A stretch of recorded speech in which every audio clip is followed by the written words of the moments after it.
Ladies and gentlemen, welcome back to the No Laying Up podcast. My name is DJ. We've got a thrilling episode today. We've got these guys that went down to Argentina. They've been talking about it nonstop. I have no idea what the hell they saw or did when they were down there that got them so excited. So that's exactly what we're going to be talking about today. Joining me, of course, one of the masterminds of this boondoggle, Mr. TC. Greetings. Viva DJ, Viva. Of course, we've got our guy Cody back out in front of the microphone today rather than behind the microphones and the cameras and all the ones and twos. Code man, how are you? Very good. Happy to be here, Deej. Great. And of course, we're going to have another one of them. It seems like the masterminds from afar, the big Lobito, Mr. Wolfie, Michael Wolf. Wolfie, you look great, man. Your hair looks awesome. It Feel looks great. like the You lighting look is great. yeah, Yeah. you look great. You look youthful, man. Good to Big be shout with out to everybody back in hair and makeup. And speaking of behind the scenes, we've got our guy Ben is here as well. He's going to be running a couple of the ones and twos, popping in every now and again. I know he was mostly behind the camera for this trip, but I'm sure he's got some observations as well. Guys, I'm here to kind of play the role of the audience. Let's get into a little bit of what you guys got into down in the Southern Hemisphere a couple weeks ago. TC, I want to throw it to you first. Just why Argentina, and also what was the scope of this trip? Yeah, why Argentina? Quite simply, I'd never been to South America before, and kind of a counter seasonal option for. I felt really bad a few years ago when we did, I guess, beginning of last year, when we tricked everybody into thinking that we were going to South America when we were really going to Australia. So our guy Felipe reached out via email and said, "Hey, when you do eventually come to Argentina, I would love to show you around and everything." So we ended up taking him up on that, and I'm really glad we did because it was a fantastic trip. Part of the world I'd never been to. Neil went there on his honeymoon a couple years ago and raved about it. And then Wolfie had been in my ear for years now, talking about Argentina and just how it's kind of a snapshot or a kind of a time capsule when it comes to golf down there. So yeah, all that's to say, I like weird stuff, and I like kind of like I feel like in Argentina they haven't really had enough resources to mess up what are great historical golf courses, and then also just Buenos Aires, and it's like a world city, and just being able to check places like that off, go eat, drink, do all that. It's very much a worthwhile trip. So we'll get into that. Well, anyone who's listened to the Office Hours episodes that you and Wolfie do know that Wolfie has traveled the world. He's gone to a lot of the weird and wacky places. He's gone to a lot of the top of the pops. He's got a good perspective on the game at all levels. So, Wolfie, what's your background in Argentina specifically, but also kind of golf in the Southern Hemisphere? Some of these places that don't really get booked by the run of the mill golf traveler. Yeah, so I was in Argentina last time. I was actually down there the same week that Neil was down there, when Neil was down there on his honeymoon. That was a little bit awkward, but Unrelated, I hope. yeah, but we all got along fine. Yeah, that was my previous trip, 2022, 2021. That was. I had been to Patagonia, Cordoba, Mar del Plata, and Buenos Aires, so kind of the four big regions. Couple days in each one. And I liked what I saw. As Tron just mentioned, I mean, it seemed a little bit like a time capsule. I mean, why go back?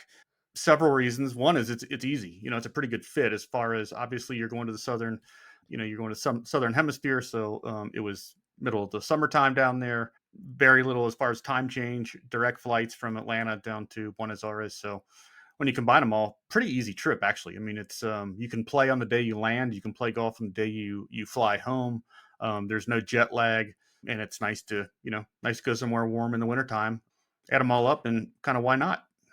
I guess maybe this gets to your first trip going down there, but what is it? What was the pull of Argentina specifically from a golf perspective? I mean, we all are pretty, golf sicko individuals. And so basically, like, why take a trip like this rather than just going and exploring Scotland over and over, going to Ireland over and over, going to Australia? I mean, what was kind of the pull to go see a place like this for you the first time, Wolfie? Probably it started, pretty young, reading about, like, in the World Atlas of Golf, where they have, like, they showed the little routing maps of the 50 top courses in the world. The Jockey Club was always one of them that was in there. I've played a lot of Alister MacKenzie courses, and just knowing that there's this 36 holes of Alister MacKenzie in this kind of exotic place that nobody else has been to. That's got a lot of attraction to me for it. Plus, I think just a natural curiosity. I like to see new things. I've been to Scotland and Ireland and played lots and lots of golf courses, around the UK and continental Europe and Canada and the United States. And so just something different. I think also, I really like golf as, that's the motivator, and that's usually what's behind all of my trips. But when I can combine them with like something different culturally, that to me is kind of the sweet spot when you can, you're there for golf, 4 out of 5 days or 5 out of 7 days or whatever, but you're also going to get to see something different, whether it's food, culture, monetary policy in the case of Argentina, whether you're going to Morocco or Japan, when you get the farther off the beaten track, I like that kind of exotic feel of, hey, I'm seeing something different here too, versus, you go to Bandon Dunes, it's great. It's comfortable. You go to St. Andrews and have dinner in the Dunvegan. It's comfortable. They'll sell you a cold Miller Lite that tastes just like home. But when you get to Argentina, it's a little bit different in some ways, but in some ways it's exactly the same. And I like that kind of juxtaposition of some things are completely different, new experience, and some things are still pretty much the same way we do them, at our local golf course. So, and we can get into some of that, what's the same, what's different, but that's always a draw for me to seek out different places. Wolfie, you had the caddy connection too. A lot of the Yeah. caddies at your club. Yeah. So, I belong to a private club down here in the deep South, and we've experienced kind of over the last 10 years an increasing amount of caddies from Argentina, and getting to know those guys. It apparently, there's always been a pretty strong contingent of tour players, both on the European tour, on the PGA, Corn Ferry tours, of Argentine players, and naturally the caddies, follow them, whether it's a brother or a guy that grew up playing with him as a good player and didn't make it on tour, but they end up caddying on one of the professional tours. And caddying in the shoulder seasons is pretty attractive. So my golf club is closed in the summertime. It's too hot to play golf in Alabama in July and August. So, but we need a lot of caddies in the spring and the fall, and we can't really have high school caddies or grade school caddies because they're in school when the club's the busiest, like in May and October. And so it kind of is a win-win for us and for these guys to, on their way home, or if they're, they don't have a bag at the present time on one of the tours, they come to my club and they'll caddy for 3 or 4 weeks and make some money.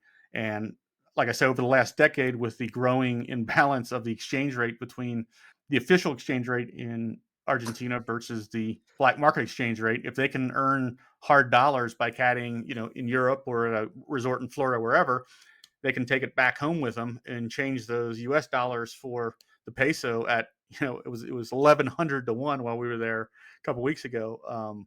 That's a real good, that's worth their while to do that. So just, talking to them, they seem like good dudes, and they started bugging me to come down and check it out. So that was a big draw as well. I have to imagine too. I mean, Argentina is obviously a massive country geographically, but I have to imagine the golf world is fairly small, right? Yeah. I mean, I'm sure you get kind of plugged in with the right people. It's probably pretty easy to put together a pretty all world trip, I would imagine. Yeah, somewhere between 70 and 100,000 golfers. The golf capital is in Cordoba. That's where most of their good players have come from. And Cordoba. Cordoba. For a country that size, that's nuts. That would make it like the 35th most golfers in the United States, by comparison, and that's like Wyoming or Montana. It's so how do they have 3 major champions or 2 major champions and 4 guys that have won PGA Tour events in the last 15 years? And how have they been able to just do this with only 70,000 golfers? The quality of play versus the number of participants in their country is pretty dramatic. So wanted to kind of see why. How does that happen? And is it the courses? Is it the instruction? Is it the inspiration of David Vincenzo and the ones that followed him? What went into all that? And so yeah, it's been fun to go down a couple times now and just learn. I like to learn. Well, I have a million questions on just club culture and courses and all that, but before we get there, Cody, you've traveled a ton throughout your life as well. What were your expectations of Argentina going in? Had you been there before? And how did your expectations kind of stack up against reality? Never made it that far south, Deej, but had been in South America a couple different times for things. I love traveling the world. I love experiencing new cultures, meeting new people. and Argentina's always been on the list. I think this can go back, and I know we're very much massive fans of the late Anthony Bourdain. And I remember the very first time that I really saw anything on Argentina on film was, I think, when he did No Reservations, was in like 2007 or 2008. And I was struck by the colors, the vibrancy of Buenos Aires, the massive glaciers and lakes down in Patagonia, and I was like, wow, that's incredible. And then he went back on Parts Unknown later on in like 2016, 2017, and just focused on Buenos Aires and truly showed like what the city used to be, which was a thriving, pretty much European like headquarters in South America, into what it currently was. And it was kind of the fall. And it was just something that had always like been there for me. We mentioned Alister MacKenzie and the Jockey Club just because I think it's truly just incredible, the story of how MacKenzie ended up down there and how a 36 hole routing still exists basically untouched, which is a good thing and a bad thing, because we'll get into the actual bones of the golf course and what could be and what is currently now. And there's a lot of things that can improve, but I think it's just amazing that it's basically been untouched in time. But part of that is due to like extreme struggle from a country that used to be the Paris of South America, like incredible architecture and scenes and food and everything else. And to round it all off, I think I'm a big foodie, and I've always been drawn to the food culture in Argentina. I like a lot of meats. You can miss me with some vegetables, but I think the biggest thing that always stuck out to me, and it was so exciting talking to Neil when he went on his honeymoon, and anybody else who's ever gone down to Patagonia and really Argentina as a whole, is the influence that Francis Malman's had on the food scene in all of Argentina. And I know that he's primarily based in Patagonia, but what he displayed on that Chef's Table episode is the same way that they go on serving and hosting people at golf courses, at restaurants, at coffee shops. They're just so excited to have people there and to share everything that they have in their amazing country with the world. You mentioned Mackenzie and how he got there a little bit. I honestly don't really know the story. Wolfie, is there like an abridged version of kind of how he wound up down there? Yeah, it's kind of an interesting, point in his life. So Mackenzie separated from his first wife. Got married fairly young. They didn't have children. They actually, this is back in the England days. They adopted a child and then gave the child back. Decided they just couldn't do it after a couple weeks. I think kind of after that, Mackenzie started traveling the world, and the first wife just stayed at home, and there was not a lot of contact there. This was in both their kind of hometowns, or home bases. Fast forward a decade later, and Mackenzie is in the United States, and he's busy in California with some great projects there and everything. And he gets the opportunity to go down to Argentina, and he stops in, I believe it was Reno, on the way down, and files a quickie divorce. Files a divorce, like a no fault divorce judgment. The first wife is still living back in England and hadn't seen him in years. And so it's kind of a really interesting point in his life, and you wonder, like, how much did that have to do with deciding to hop on a ship and sail all the way down to Argentina.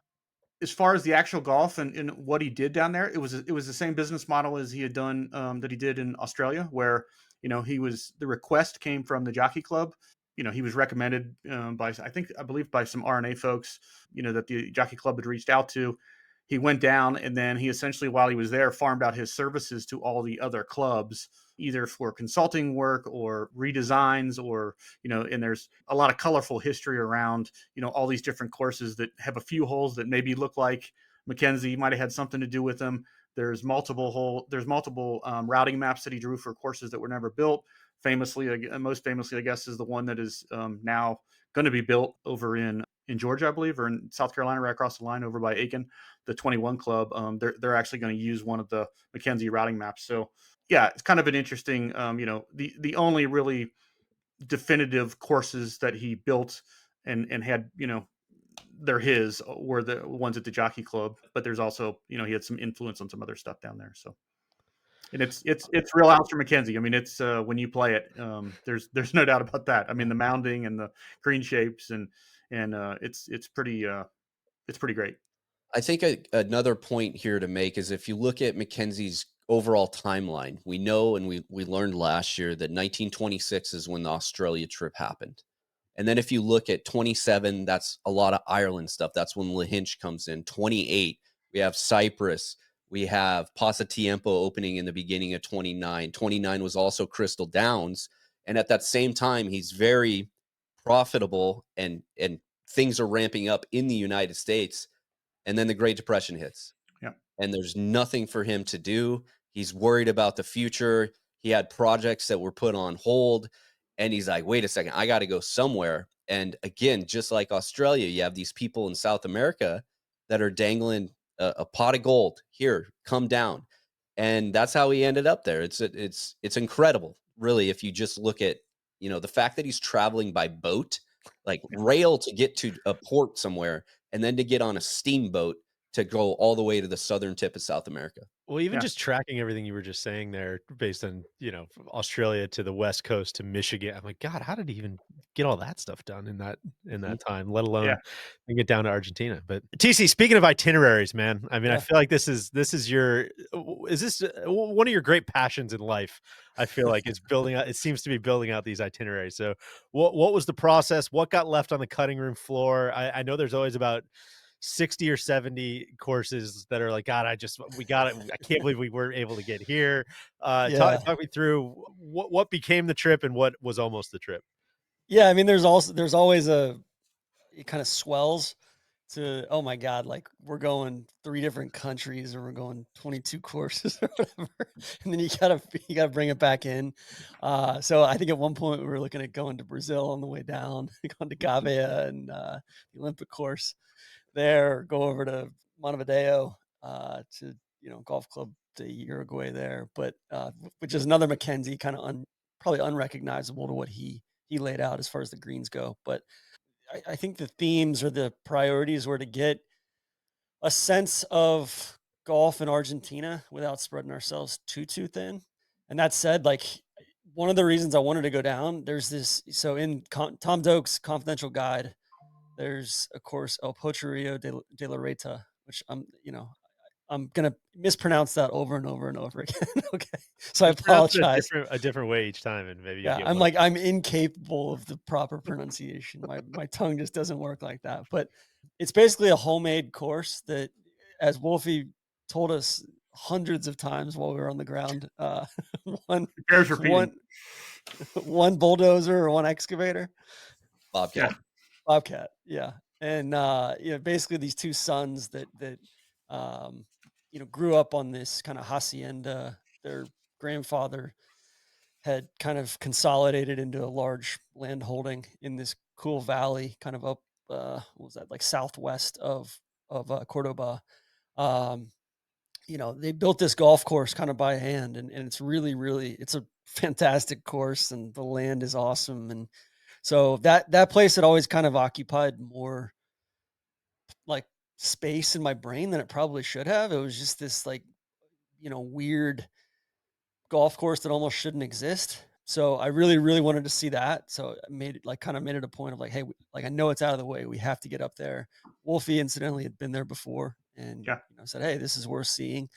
And then Jockey Club was a mass, that was probably the centerpiece of the trip and what we planned around Jockey Club and Mar del Plata. So Jockey Club for me had been again going back to, whether it's confidential guide or just playing like every other Alister MacKenzie course I've played, I've just walked away from that with such like not like clarity, I guess, of man, like there's just something different about this, and there's something about this routing and the way that this is shaped, and just it's just really unique, whether it's green shapes or slopes or mounding or whatever. So Jockey Club was a centerpiece. Then we kind of worked back from there, as well as Mar del Plata. The more I talked to Wolfie about things, the more pictures he sent over, the more it was like, man, like this is not to be missed in this place. I would equate it to like the North Berwick of our trip.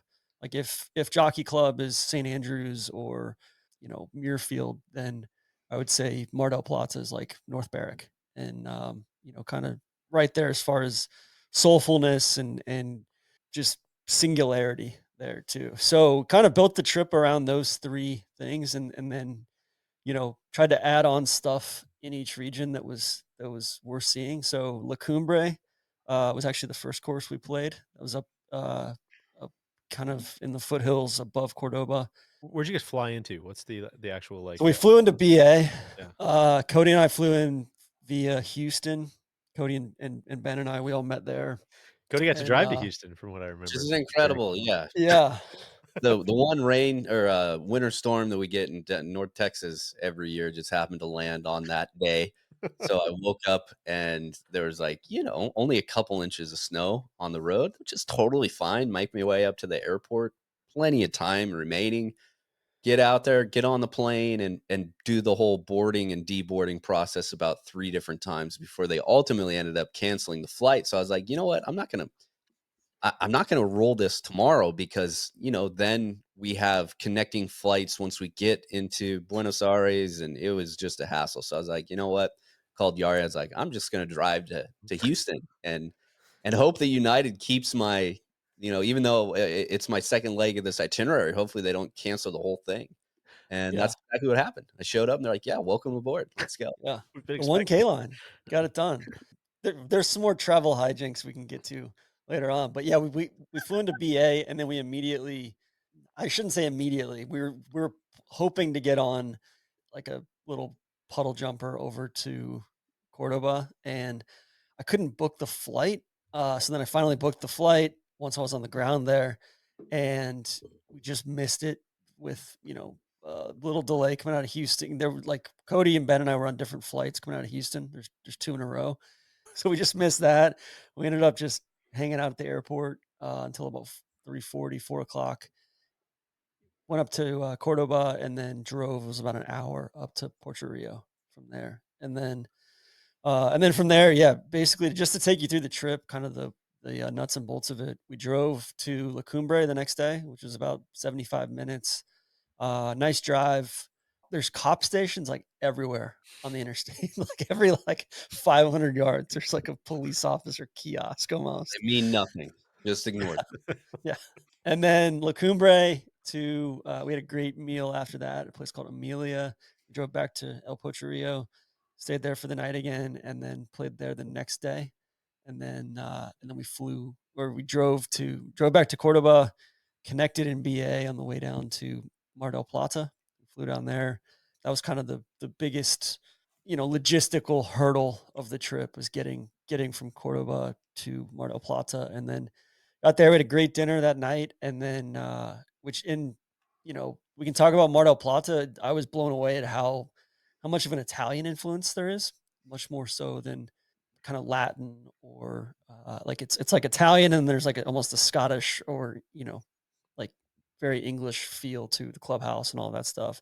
And then from there, we drove up to Buenos Aires and spent the rest of the trip in BA. And then on the back end, we went to the Latin America Amateur as well. So, yeah, it was kind of a whirlwind, like, what, 6 or 7 days on the ground in three really distinct parts of the country. And I think we were just scratching the surface on all of it. Obviously, we didn't get down to Patagonia.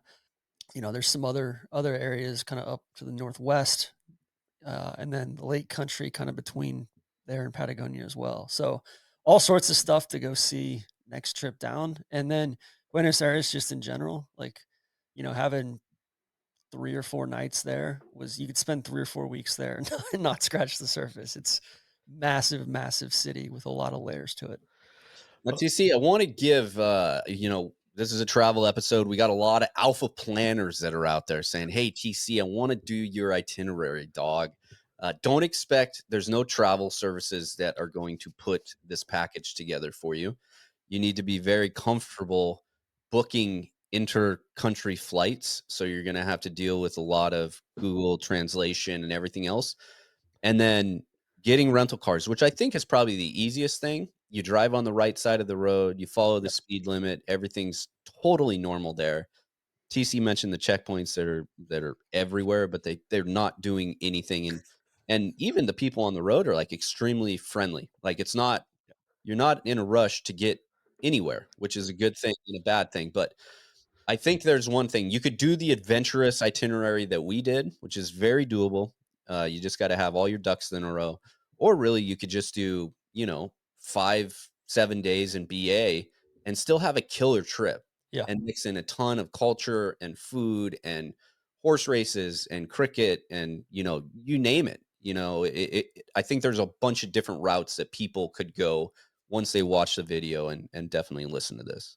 Talk to me about, like, actually setting up the golf. I know you guys probably had some Sherpas you were working with, but that's probably one of the big takeaways from all of these trips is like, yeah, great. I don't know what the golf culture is like. Can you call these places up and get a tee time as an out of town traveler, or is this like, is the golf pretty democratic and accessible there? Is it pretty exclusive and private? What's the balance? I think one limiting factor for us was the time of year that we were down there. It was kind of midsummer, right when Sounds like they're it was very midsummer based on some of the sweaty boys I saw in photos. Yeah. Yeah, I think, like, God, some of the FootJoy Tempo series stuff, like the long sleeves, I would have like I think my arms would have burned off if I didn't have that stuff on. Yeah. Um, I had the I Stu needed pro Cink thing serve at going several on. at several points. I needed pro serve to come in. Surf Pro. Yeah. Surf pro. There is a knockoff called Pro Serve here in Milwaukee that I see the trucks driving around all the time. Really? It always makes me laugh. Maybe that's what you had in mind Um, there. but I do think like it was a little bit of a limiting factor in that some of the courses were kind of going through their midsummer maintenance, as far as aeration and sanding and all of that stuff. And then just a couple of them, Mar del Plata was getting ready for the Abierto del Sur, the Open of the South. Jockey Club was getting ready for the KFT. Open to Argentina, the KFT event as well. So a little curveball there on that front. Some courses like San Andreas were closed, so we just ended up popping by there in San Isidro to see those. But I would say overall, like, they're definitely welcoming of visitors. It's just not an easy process to get that set up. It's not dissimilar to what you would find in Scotland as far as just emailing a club secretary or an office there, but I just think they get a lot less inquiries. Like, we were sitting out on the porch at Jockey Club, and there was a guy. He's like, "Oh my god! Like, I didn't expect to hear English here." And that was a pretty, like, I think Lacumbre, like, they were pretty shocked to see some American tourists there. That was a pretty off the beaten path. I think we're Um, the first gringos that were there since Wolfie was there. Yeah, probably. Yeah, I mean, the last time I accessed all of them just via emails, it definitely helps. I think you know it's going to cut through some red tape and speed up the process if you don't if you don't know Spanish to have somebody send the email for you in Spanish. But yeah, other than that, they're all accessible. Jockey Club I know has a service where, particularly if you're paying in American dollars, they'll send like a, Right this way. a car For to sure. your they'll send a car to the hotel and pick you up, and so if you're there on business or you're there on a honeymoon or whatever, and you're only playing one round of golf. I don't know what the number is, what the cost is, but they do offer a service where they'll rent your clubs for the day and they'll pick you up and take you back to your hotel and everything. The pursuit of American dollars down there is not to be underestimated. We didn't get quite the experience because they've got a new president, and so the black market rate for dollars I heard has about this caught guy in up the trap to draw. has caught up to the other one. They're both 1,100 to 1. When I was there 3 years ago, it was already 300 to 1. But yeah, everybody is still very eager to accept U.S. yeah. dollars just because of the exchange rate. So Yeah, I yeah, think in our they'll case, play. as far as setting stuff up, we were really lucky. Felipe, who, I think you yeah, should like introduce who he is, what his well, brand. exactly, yeah. So Felipe is he runs. He's a banker by day, and then he runs this El Pro Shop del Horacio podcast down there, which is essentially pretty similar to what we do here in the States, Oh just yeah, mainly focused upon upon Argentinian golf. And it's him and some buddies, and they started this up a couple of years ago. And like, honestly, like the best host we ever could have asked for anywhere. He set up a lot of these places, and it really helps to have an on the ground fixer anywhere you go. But I think especially Argentina, with it being a cash economy, and that, like, not a lot of some of these places don't take foreign credit cards. They only take Argentine debit cards. And just generally speaking, I think there was not as many people speaking English as I thought there would be. And their version of Spanish is a little bit different. Obviously, they speak very quickly. There's kind of an Italian element to it as well. So it's it's a little bit just not as easy to understand. So he was fantastic in all those regards and really took a lot off of our shoulders as far as it was like, hey man, like here's where we really want to play. Is this tracking? Is there anywhere else that you would absolutely recommend? You recommended, you know, a few other places, but similar to like when we showed up in Scotland and said we want to play, a Kilspindy or a Cullen. When I said we wanted to play at La Cumbre, he was like, "Really? You wanna play La Cumbre?" Like, and I was like, "Is that wrong?" He's like, "No, that is absolutely awesome. I'm just shocked that, like, you guys are traveling to the ends of the world and you even know what La Cumbre is," which we'll get to that. So, So from a cost perspective, I heard you talking about the conversion rate and stuff, but what does that mean? Did it end up being is it like extremely affordable trip? Is it kind of normalized so that it's a little bit more what you would expect? And also, like, if these places aren't taking credit cards, are you guys just getting like a backpack full of cash, or what was it like? What's the vibe there? well, Wolfie spooked me into thinking, that so I guess last time he went down, they call them arbolitos. They're like little back offices that you end up going Yeah. into, and they've got to be like crisp new $100 bills. Yeah, so that Uh, they know they're not yeah, counterfeit. Last time I yeah, was there, the official exchange rate. So, like, if you put your card into the ATM, it gave you 100 pesos per American dollar. But if you went into these, or if you knew somebody who could do it for you, go into one of these, black market exchanges, you got 300 to one. So I mean, everybody was trying to, and like all of the the clerks at the hotel reception and everybody working at the golf courses, they were all in the same thing. Like they wanted you to pay in your American dollars, so then they could do the same thing. So they could take the American dollars and get 3 times as many pesos as if you just paid them whatever the fee was in pesos. That was definitely less this time. And to be honest, it was a yeah, little bit more refreshing. It's fun the first like 2 days you do it. Fun the first time, yeah. Then it's kind of like, all If you're right, there for 7 days and you're like arguing about every single meal and like every single, every time you try to check out of a hotel, and if for those that didn't listen to the podcast with Neil, it was even like at the Marriott. Like you go to check out of the Marriott in the morning, and like you gotta, it's like you're like you're it's like you're negotiating the fee after after you've already stayed there. So yeah, because for most of the last 60 years, what a peso is worth on Monday is different than what a peso is worth the next Friday. I mean, these people for 60 years have lived, their experience for the guys that are our age, their entire lives, their experience is that if you get a paycheck on Friday, you spend all of it over the weekend on, on something that will hold its value better than the paper money, because by the time you get to Monday, it's worth 10% less than it was on Friday. And yeah. that's like that Which for the last 60 years. It's been like that. and I think that permeates just the entire psyche and the entire psychology of Yeah. everybody that how we've yeah, met, how would it not? you know, where it's like I think it's a really interesting time there right now because like last month was the lowest. It was the lowest inflation they've had in what, like 30 years. Yeah. Mhm. It's starting to really level out in a good way, and so you can tell there's a certain sense of optimism and hope on that front. And I think that um, like when Neil came on the podcast, we did the trap draw on it. He was just talking about how draconian some of the import laws and the tariffs are as well. Of it's just fascinating to see like there's just not like stuff is just not allowed to come into the country or you're paying dearly for it. So there's one or two trackman things in the entire country. It's tough to get irrigation supplies in, like just on a very basic golf level, right?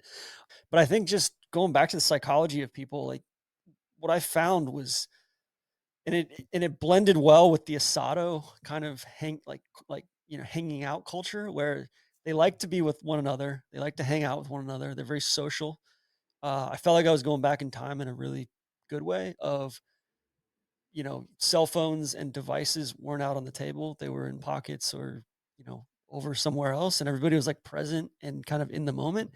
And there's a really cool, like there's just a kind of a lack of anxiety I found, where people, when you've been fucked with constantly for the last 30, 40, 50 years between, you know, hyperinflation, political turmoil, they've had government genocide essentially at at times, just all sorts of stuff, societally, that it just seems like there's a certain sense of endurance and um, just toughness and kind of unaffectedness that kind of rises to the top and just says, hey, like we're gonna, you know, our social bonds or our friendships are the strongest thing here, and warmth and hospitality and all of that. So that was, I don't know, it was, maybe I'm overgeneralizing, but it just felt like a truly, they were, granted, it's not the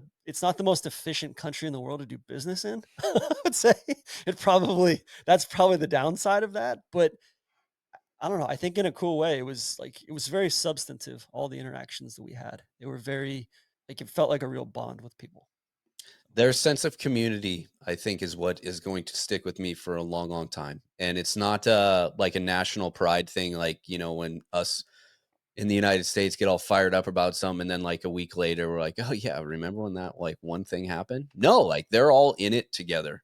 And I think that is evident by not just like the places that they have, but like also the people that we most know from Argentina, Messi and the Argentinian national team. Like there's a reason why, and people can go back and look at the drone footage when they finally won the World Cup, of people going absolutely crazy, because that truly bonds them so close together, because their entire lives they've had the government or someone else like constantly like, putting their thumb down on them.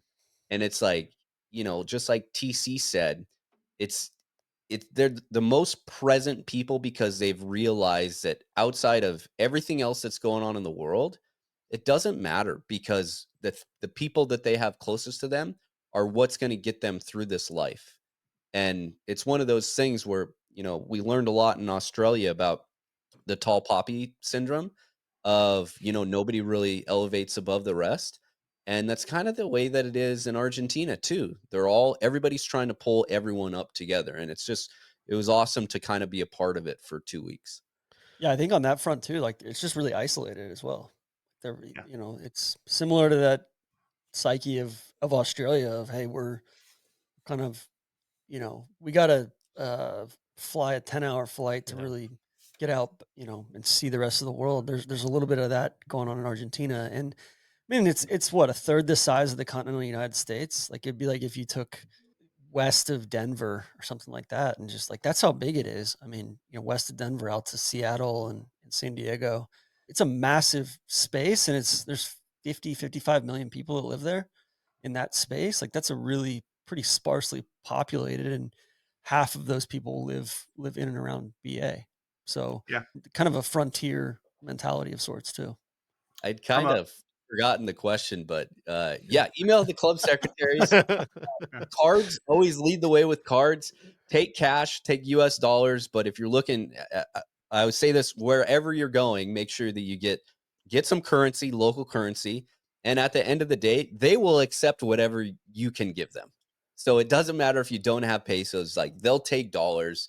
But Yep. really, I mean, cards were surprisingly, Amex like led the way, which is in every other country, like, oh no, Amex, like we don't take that, we'll take everything else. But Yeah, Amex, Amex was far more popular than Visa. Yeah. Both, restaurants, airlines, all that stuff. I would say also, like, they just came out with a new bill. It's their highest. It's their highest denomination.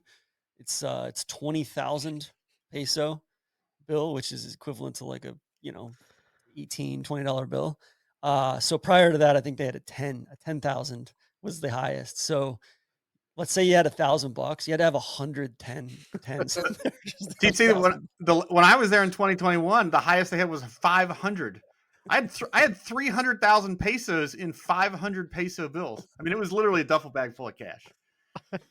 Wolfie, were you gonna say something on kind of what they were getting at earlier about just Yeah, cultural and just some of I those mean, just elements? as it relates to golf, which is that the combination of how how remote it is, plus the unfavorable exchange rate, they're not very well traveled as far as I mean, some of them have done schooling in the United States, at least the upper the upper crust, but there's no golf trips to Bandon Dunes. I mean, that from a practical standpoint, that is completely out of the question of what it costs. I mean, Felipe had been to the Masters once as for part of his podcasting, and had played a couple courses around the Aiken area. But even that was a huge stretch for him financially. I mean, he was saying like, yeah, that's like it's you know, I mean, you think about the other way, those guys coming up here, and it's just they're paying 50,000 pesos for a hat, at the Masters gift shop. So it's tough. Yeah, for some other practical things if you are going to go. So make sure you take tees, make sure you take balls. So there's some pro shops, some clubs have pro shops, some don't. But pretty much a couple of them were like closed in the middle of the day when we were there, or they just like store carts there, but they're push carts there, but there's no they're not actually selling anything. There's no logo merch at all there. So make sure you take all the supplies you need. Make sure you're ready to carry your golf bag too, because I think there were golf carts at one course we went to, which was Buenos Aires Golf Club, was definitely the most modern of the courses we went to. But other than that, they pretty much all carried, and not many of them even used trolleys. It was pretty much just they slung it on their backs. We didn't use trolleys at all. I don't think. It's just they all Which just hoof. So they're all walkable which courses, Wolfie, but you're let's gonna kind of chat about carry. the caddy culture there too, because I think that was a Yeah, surprise for me when planning the trip and just kind of how that's gone by the wayside over the last couple of years. yeah. So anybody that's it's a familiar story for anybody that's maybe paying attention or reading about what's going on in the northeastern United States. I think in Long Island and a lot of clubs around New York, and now it's kind of spreading down the Atlantic seaboard, which is some lawyers have gotten involved in legislating a question of whether caddies are club employees or whether they're independent contractors. And there's been a number of lawsuits, both in the United States and in Argentina, on asking for back pay, and it essentially centers around you know are you an employee if you have to be there by a certain time of the day, if you have to be there by 7 a.m. if you want to work that day, or if you are expected to do anything while you're waiting to get out, or if you just don't get paid on days it rains, does that in fact make you more of an employee than it does, should you be considered an employee rather than a contractor? And they're suing for back wages, and in the United States that's being litigated in the process of being litigated, or settlements being reached at a lot of private clubs in the East. But in Argentina, they reacted by firing everybody. So they just got rid of all the caddies.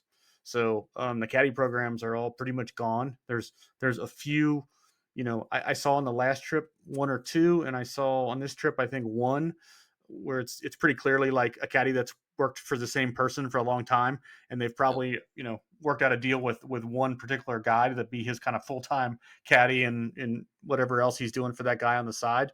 But other than that, like his personal attendant almost. But other than that, the caddy yards in Argentina are gone. And you know, I've brought up, we tried to kind of dig into the question is that, you know, what happens to the future of Argentine golf? Because all the good players, Cabrera and Gomez and Dibbins, all of them started as caddies, and that's in its unique flavor. Selfishly, I guess I liked one of the things I liked about following the European Tour, and I liked about the early days of the Ryder Cup or the Walker Cup or whatever, was like the different styles of players. You Yeah. expected like players from certain countries to have better short games and be a little wilder off the tee, and their swings to be a little more homemade.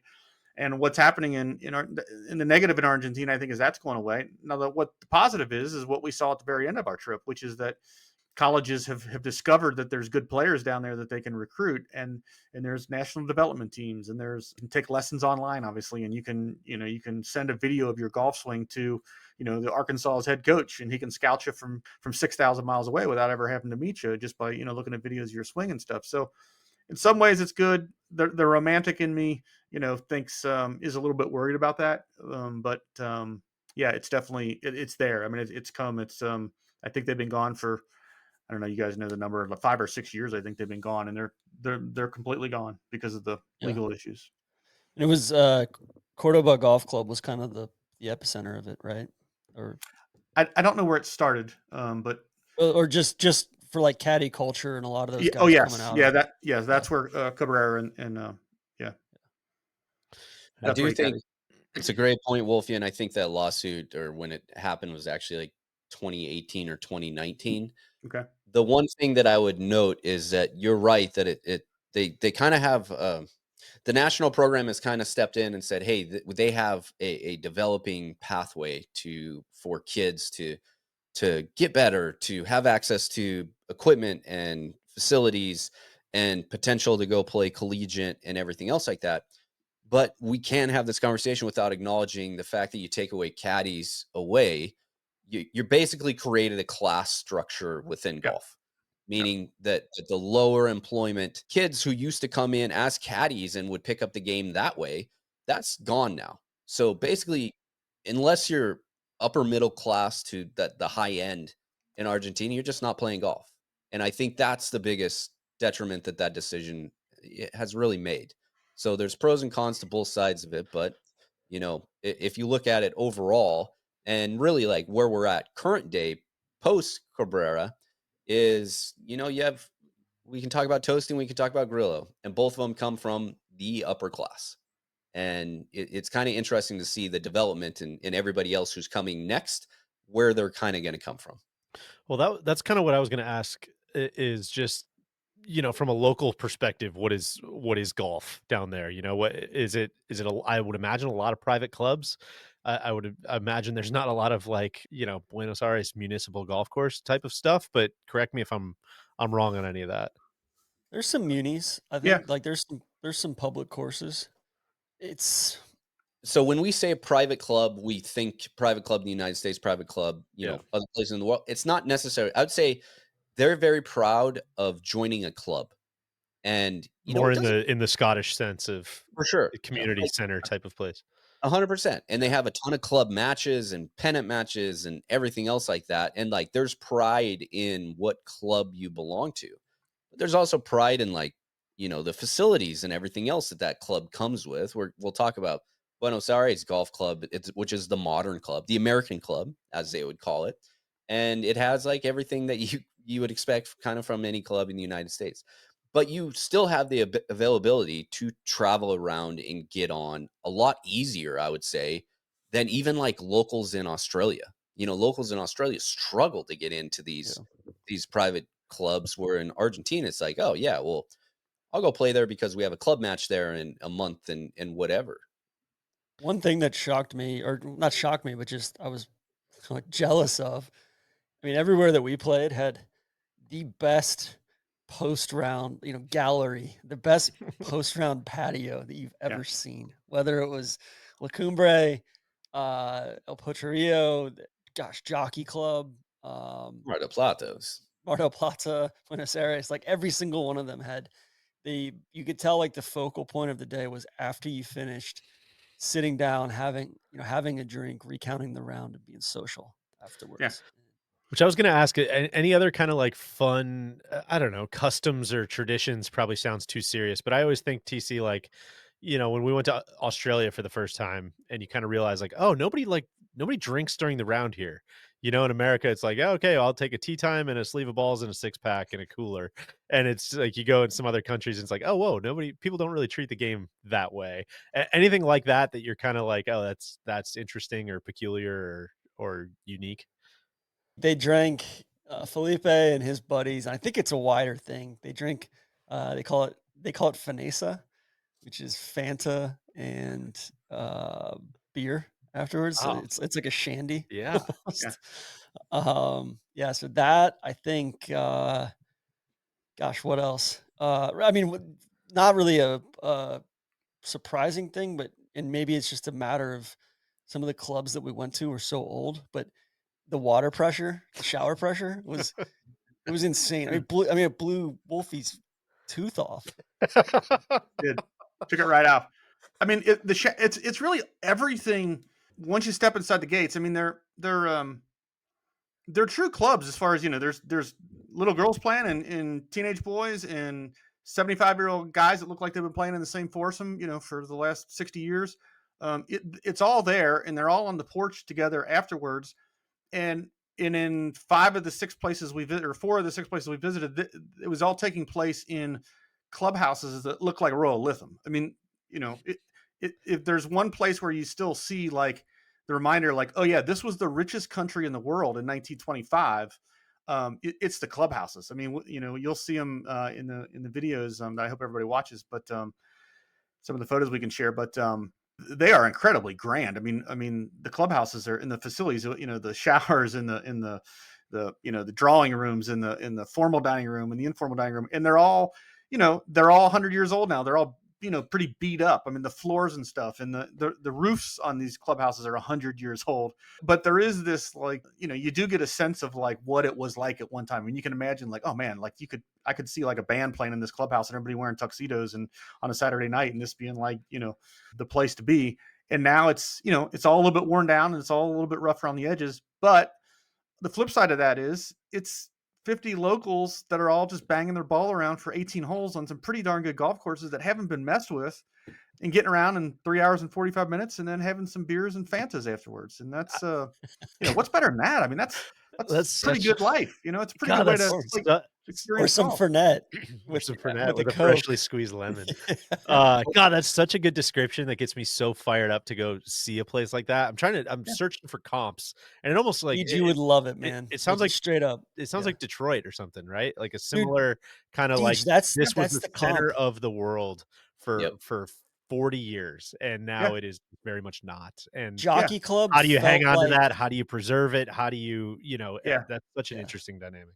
Jockey Yeah. Club felt like Detroit Golf Club, Yeah. like the Yeah. like 36 hole Ross facility. Cool. It's a MacKenzie facility, but very flat, but grand scale, massive clubhouse, kind of Tudor style.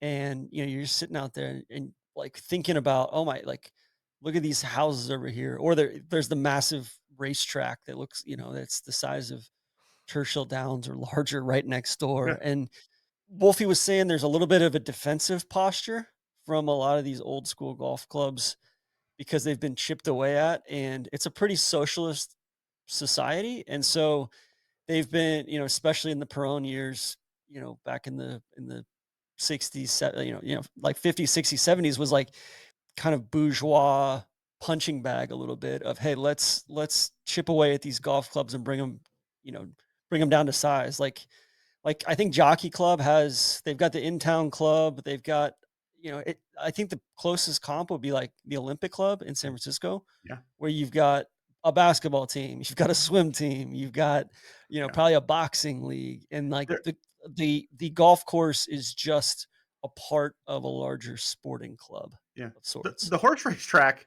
which directly borders the golf course, it sees 30,000 people. 30,000 people for horse races, and they got taken from them because the government at some point seized it because they wanted the revenues from the wagering on the horse races. But it's still there. It's just a reminder of like bygone times. But I think that I don't know, Cody, how you felt about it, but I definitely felt the same as Tron, where there's that not just related to golf, but maybe like everything in society, where there's a kind of you kind of keep to yourself and don't you know there's not a lot of extravagance, at least showy stuff, because there's um you just Yeah, kind you of never know who's sitting next to you, right? yeah. Yeah, And and I think that's kind of the cool thing is that they were, very diverse. I mean, definitely like different levels in society at each club that you saw. And it yeah, wasn't just kind of zoned out there. And there's people that have been in the club for a very, very long time. Might not be the richest guy in the world, but he's been a member there for 30 years and still rocking it. Deej, you hit the nail on the head.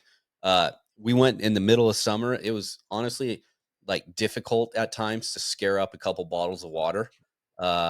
So there's no real like snack bars. There's no grab and goes. I think at La Cumbre, we were like, oh, can we get like, some water and Cokes? And they're like, yes, we'll set the table for you. We're like, no, no, no. Like we got to go to the 10th tee. Everything is very much like you're playing golf or you're taking part of this, meal.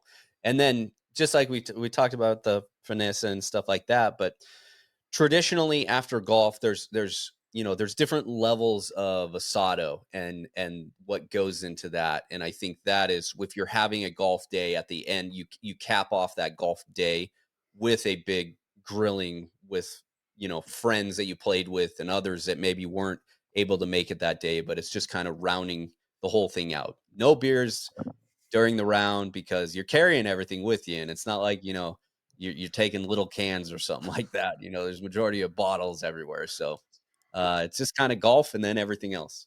I cannot think of a better feeling than lowering your handicap index. Ask any true golfer. They'll tell you about the pride and sense of achievement they get when they lower their handicap. And if you haven't experienced that feeling yet, it's time you get with the game and get one today. A handicap index is the trusted measure of a golfer's ability, designed to help golfers compete fairly, track their progress, and enhance their enjoyment of the game. With a handicap, you can easily post scores, set tangible goals to improve, celebrate milestones in performance, and compare your progress with your golf-obsessed friends. So go to usga.org/get-a-handicap to sign up in minutes. After you sign up, download an app that you can link to your handicap index, such as the Gin app. Start posting scores right away. It's that easy. I've used this app for many, many, many years. It's the easiest way to track your scores and to track your progress towards lowering your handicap.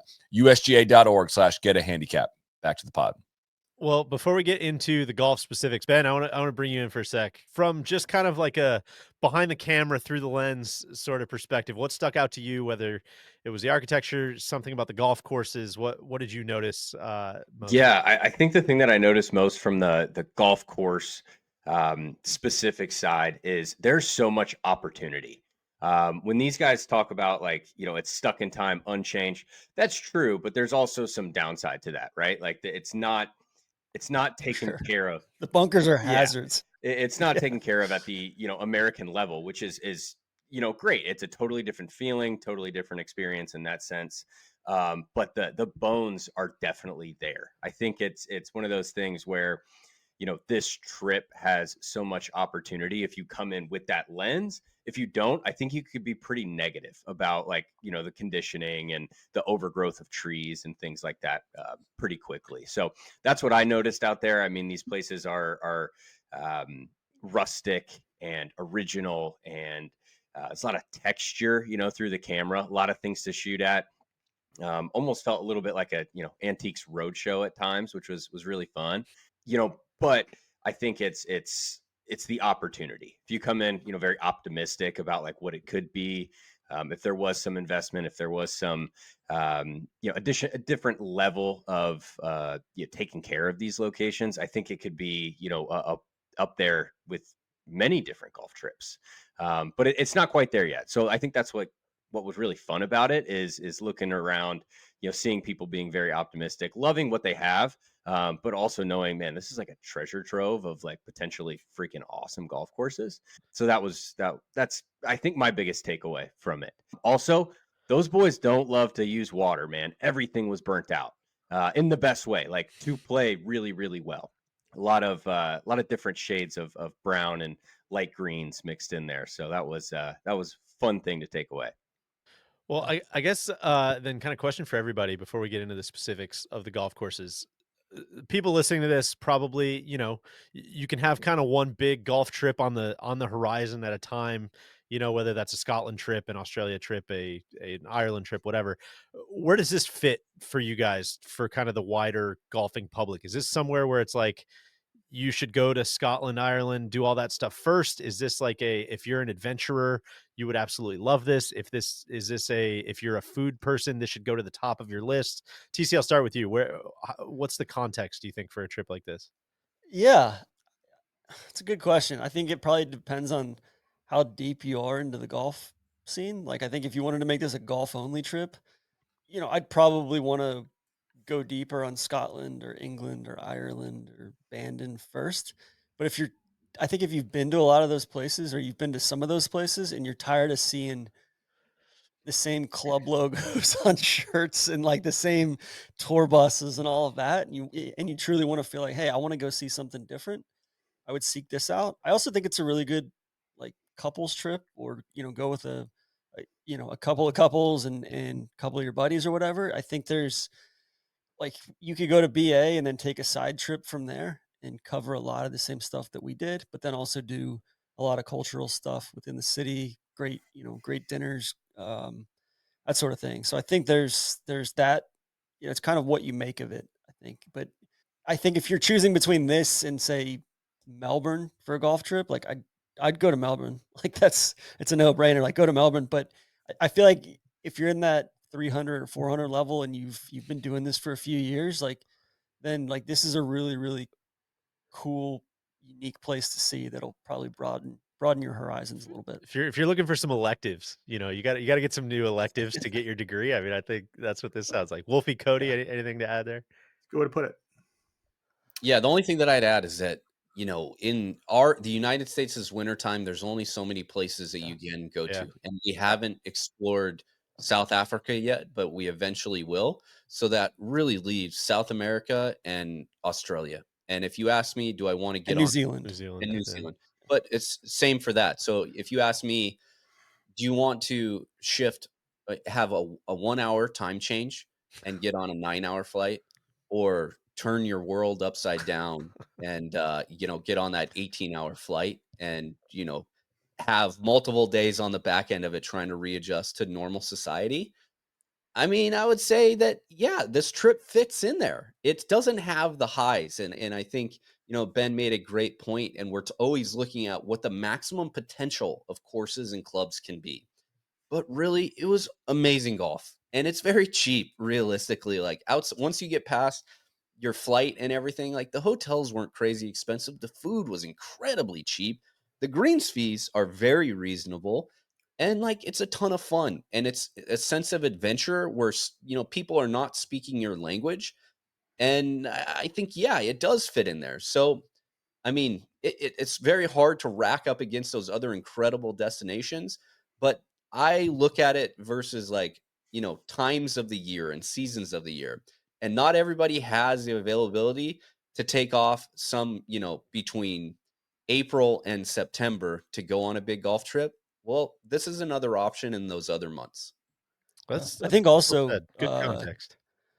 to the point too of like going back to Scotty Scheffler's quote at Pebble about just I like weird stuff, or I like it when something's got a little bit of funk to it. You've got a lot of that too of, and it's not all good, right? Or it's not all like, oh my god, that tree shouldn't be there, but like it's so cool walking around with Wolfie being like, oh, you know what? Like these are native trees, these aren't. Or I mean, even just some of the flora and fauna. Like we saw some crazy ass shit from a wildlife perspective. What was that thing called that we saw at Buenos Aires Golf Club? Uh, Oh, Ben Capybara. probably remembers the name. Chupacabra or It's a good call. that we had I mean Which, some of the for trees out of Jockey Club are insane. people real quick, it's just a giant rat. That's what it is. But It's literally this big. Gnarly looking. Yeah. rat. Yeah. Not really. It's kind of cute looking, actually. Like it's fat enough, and like the tail's not like it's kind of cute looking. It's big enough and like it's kind of cute looking. Wolfie almost knocked off the population of capybaras at BA. It was tough. Hit two in a row, just right into a pack of them. Did I also hear tell of Wolfie hitting like maybe the most heroic shot in history, struggled from heat exhaustion and then just battling back? I wanted to sneak that in when you were talking about the water. I don't know Well, if I think this brings us to the point of like kind of how we did this trip, TC. And I think naturally we didn't really have a competition built into this, but naturally over time. So our incredible Sherpa, we mentioned Felipe already. I ended up being his partner. Now he's a great player. I don't know exactly what he told us he was playing off of, but you know, he works a lot. So He's like a 3 or a 4, and Yeah, he that's can what I move remember. it. 3. Yeah. Yeah. it was we teamed up for the entirety of the trip and took on TC and the Wolfman. And you know, this is the first time I ever met Wolfie in real life, which, you know, maybe there's a separate podcast for that altogether. Just kidding. But it's you know, Wolfie can move it. And when you need somebody to show up and hit a shot and pull something off, I mean, he's your guy. Now he might take a couple holes off in between, but you know, he just got to recharge the batteries, baby. Right. It's match play. I'm a match play player. Yeah, Well, I'm old. I think everybody I think we realized that I think I realized that by the end of the trip. I'm old, and this is a long story that we won't get into, but I don't have a small or large intestine thanks to some troubles in my youth with Crohn's disease. And so and that's where you absorb all the water in your, that's where your body absorbs water. And so it was 104 degrees, 103 degrees, 6 days in a row. And we carried our bags 6 days in a row and then flew at night and changed hotels and everything else. And we still got it Yeah. done, TC. We just, we got it Yeah, done. which I'll say it was 3-1 a and it was one, a I think our pretty record was. That's So, an yeah. ask. Yeah. it was a pretty severe heat wave that they were having. Like I don't think Yeah. those were normal temps. It was a No it had been a breeze, no hot, shade. Just yeah, it was just beating on us. It's tough. yeah. That's a But lot of yeah, it game out was there. it That's yeah. that's you're playing a real sport, man. That's Yeah. real. You got to Yeah. game it out there. Right. Field temperature is high down Step into there. the ring, You sign up for 12 rounds. We're going to give you 12 rounds. Well, let's get into some of the specifics here. Let's go course by course. So, first course you guys played was what? La Cumbre. And we've kind of hinted at the quirk here and some of the off the beaten pathness of it. But TC, I'll start with you. What was how would you sum it up for someone who's never been there? Yeah, it's sub 6,000 yards. It's up in this little kind of vacation town. So you've got kind of local element, and you've got some national members that come in for the weekends from BA. They used to have I think the Argentine Open there. DiVincenzo made a 12 on the 12th hole, and we kept hearing about this 12th hole, and we finally got to it. 66-yard par three. It's awesome.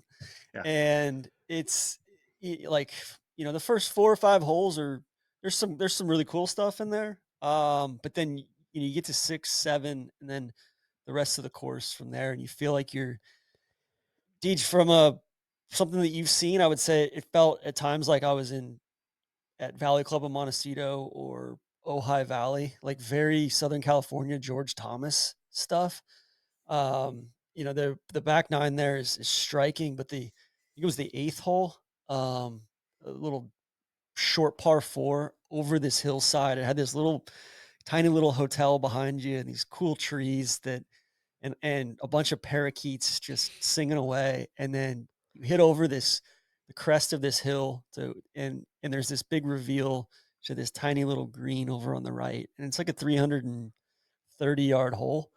And so you can kind of you could hit 4-iron off the tee, you could hit 3-wood, you could hit driver, you play it a multitude of different ways.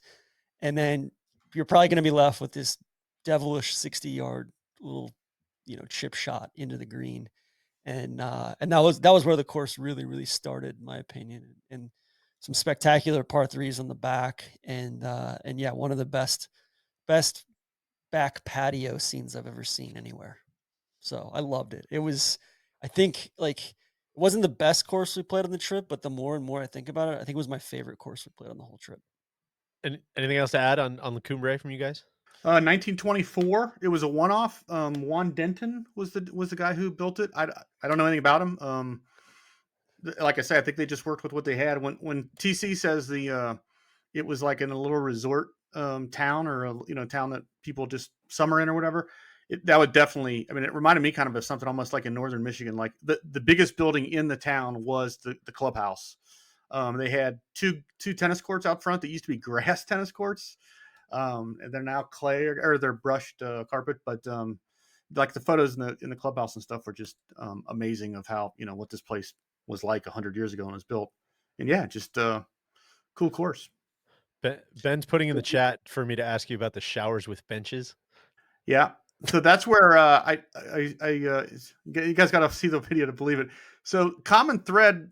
So somebody can hit us up and tell us what the hell's going on here, because we never got a good clean explanation in English. In these locker rooms, they've all got benches in the locker rooms, like right next to the showers, facing the showers. And in some at Mar del Plata, it was like double deckers. It was like an amphitheater. Like there was like room for like 15 guys. It was almost like a steam room, but it wasn't a steam room. It was like, and they're all facing towards the showers. These showers are incredible. I mean, like TC said, I mean, we're talking 3-inch pipes. I mean, it would fill your bathtub in 15 seconds. Like that's how much. It's incredible how much water. I mean, forget about Marion. I don't want to hear about Marion. I don't want to hear about Friars Head. This was twice as much water as at Marion. It's twice as much. Like they can't even have drains. They have to have just like an open like trough, and you stand on a grate above it because just to get the water like away because it's coming out so fast. It's unbelievable. One thing to call out, just kind of a very unique routing. I think they used the land that they had available very, very well. Some really cool holes. We'll mention it. The fourth hole is going to come up in the video. One of the all-time bad walks from green backwards to tee box. But I understand when you're working with the land that you got to put the stuff somewhere. The day that we were there, really cool though. It was club championship day, so they just kind of filed our group right around in there. So we're part of the club championship stack. And then what I noticed from being out there is because, it was all members, and the amount of not only juniors, but female juniors, a ton of girls that were out there playing. And then once we came around and finished, what we realized that they had their patio. They had removed the kind of the normal stands and tables and everything there. And they had like a really cool memorial, I don't want to say service, but memorial party celebration going on their back patio of a longtime female member. At one point in time, she was actually the club president. I think she might have been like the first female president ever. And it was just kind of cool. And again, another case that showed us like, wow, okay, these not only are just clubs that are here for a bunch of dudes, like they're trying to push female and women's golf as much as they can. Yeah. So where Yeah, go ahead. Deej, I had like, we'll do favorite holes later on, but I was just going through like basically every hole we played on the trip, and the par threes out there were awesome. I mean, just some spectacular stuff coming down the stretch, like 12 and 16. I mean, 16 was all world. Doc, don't but forget about the little cafe setup on the right side of 7 green too. yeah, yeah. I mean, really like all the charm you could ever ask for at this place. So, Yeah. And we um, would be remiss if we didn't mention that TC in front of a full patio full of people on 18 hit I don't know, did you get a distance on a 45-yard bunker shot, 40-yard bunker shot? yeah, probably around 40. Yeah. 9 and 18 are the greens for 9 and 18 are right next to each other, and they're both like right underneath the patio, kind of elevated up on the hill, up in the hill.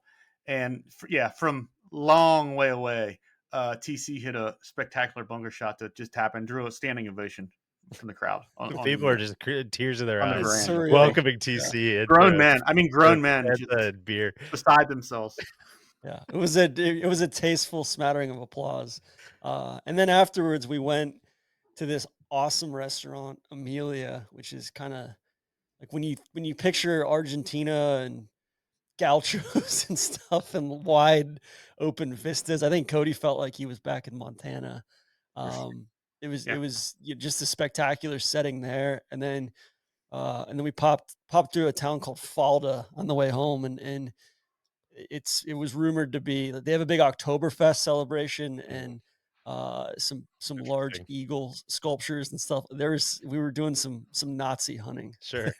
Yeah. Yeah, a little bit. That's a little H. historical detour that people can dive into. Whether who found their way down there.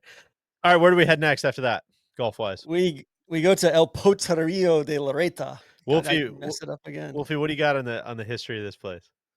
So that's the one that was built by the brothers and their father. It was one Bobcat. one Bobcat, one. People Just one. forget that. Built by hand. Tom Doak says they did a great job with it. That's good enough for me. You stay in their the house, the manor house, and it's a true the hardwood floors and the ceilings and the doors. I mean, they were telling me last time, like, these doors are like 5 inches. There's like a castle door, and they're like, yeah, because if the bad guys come over the hill and there's nobody coming to help you, like you got to barricade yourself in there and like outlast them for a day or two. It's like a siege. So last time you were there, there was a puma. Last time I was there was a puma sighting. Like after I'd been told 10 times that like, oh no, the pumas are like they're up in the hills, whatever. And then last time I was standing there, like, hey, don't come outside. There's like somebody just saw a puma. Like we gotta check out the puma situation. There you go. Fantastic little golf course. Door. Yeah, charming. Definitely, I would say the spot if you are gonna if you're thinking about a like a honeymoon type situation or just a anniversary trip down to Argentina and you're just looking for like a weekend away from Buenos Aires, for 3-4 days or whatever. This would be a pretty romantic spot. I mean, pretty cool spot. It's it's pretty isolated, but just kind of charming. And the little stream that weaves its way through the golf course, they built a series of dams and like little waterfalls over it and stuff. And the wildlife and the fauna and everything is just it's amazing. I mean, last time I was there, I got to eat dinner with one of the brothers that built the place, and he was just telling me stories of growing up there. And it's like something out of a storybook, right? Where like they figured out how they wanted to route the golf course by like playing, with clubs as a kids when there wasn't a golf course there, and like running all over the land, and that's where they spent their summers. And then when they were adults, they had an opportunity to do it. I'd been there before. I was a little bit concerned because they are starting to sell some real estate. They're starting to like let people build houses around the property, and they did expand the hacienda. They expanded the where you stay, the manor house. But I thought both are done tastefully enough that like it didn't take away from the experience from what I recall the last time versus this time. I thought I didn't think it was any less charming. Pretty cool place. You know, Some like really cool holes that are wedged into spots that you didn't like. You wouldn't think that they could wedge a hole into. Great land, like there yeah. some great par fives using the land and kind of some of these natural washes really well. Like By like s- great land, I think what we're referring to is usually using the natural terrain, correct? Because it's some of the yeah, rockiest shit I've ever seen, DJ. We joke about the one Bobcat thing because I truly don't know. They must have needed truckloads of dynamite just to break through everything because it's all just solid rock. The fact that there's a golf course laid out there and the grass that they are able to grow on it is truly spectacular. But I thought that was the yeah, cool part was I think because they couldn't use dynamite on all 18 holes. How many holes they figured out ways to like route them through the low yeah. parts of what like TC said. They're almost like the washes that you would see in California, like at a George Thomas course, like a Barranca type thing. Only that's where the fairway is down in the low point. They pulled it off. It's cool to see. It's not a 10, Yeah. but it's pretty cool. And the setting itself makes it I a was gonna say gourmet you course. feel like you're away from the world. Like you feel like you're just it's like resort golf at its finest. I feel like Yeah. it feels like you're on an adventure out there. Yeah. And there's certain spots where, like I was telling Cody, man, I feel like I'm in southeastern Spain here, like Valderrama or where they had the Solheim Cup in spots, and then Finca. you kind of play down like 6, 7, 8. You kind of play down around the hacienda, and there's this idyllic little par three there, and we were Cody had the drone up, and, and these two black labs are just chasing the drone up and down the hole. It was great. A lot of they love their dogs down in Argentina, both their pets and the stray dogs out in the streets. A lot of stray dogs. Love that. It's another It's tick in the positive column. DJ, part of any NLU trip when you got a big travel day, but you're also trying to cram some golf in the morning. It's when you got to stay on top of that timeline. So another very warm day. We got done playing 18 holes of golf. We thought that we were going to have time available to get a quick shower in. We did not. We only had time available for really two people to jump in the shower. So the three of us, TC, Wolfie, and I, there's this little pond waterfall right outside of the main entrance that we noticed the locals congregate to both times that we went in and out of that little entry point. So we're like, hey, we're here, might as well do it. So that's where we went and took our post golf on our way to our airport wash at, which is funny. I want to call out. Now I said it's like a normal fun watering hole, people jumping off the little waterfall and everything else like that. It's like a Wolfie, Sunday afternoon too. I mean, it's packed. Yeah. Wolfie was going to roll up with a bottle of Head and Shoulders and just start soaking away. Save some Ben, time. Ben, can you pop in for a sec? Ben said this is the most uncomfortable he was holding a camera on the whole trip. I'm curious why that is. Yeah, for sure. I mean, these are just like people enjoying their weekend, having a little barbecue and, out there with their kids in the creek. And then, Wolfie and TC, Cody going, towel over the back, just total gringo situation. And I'm rolling in with my camera gear and stuff and shooting, all these people and the locals in there. Some guy came up to me and started speaking in Spanish. I assume he was asking, "What the hell are you doing?" And I just kind of like nodded at him. Yeah, cool.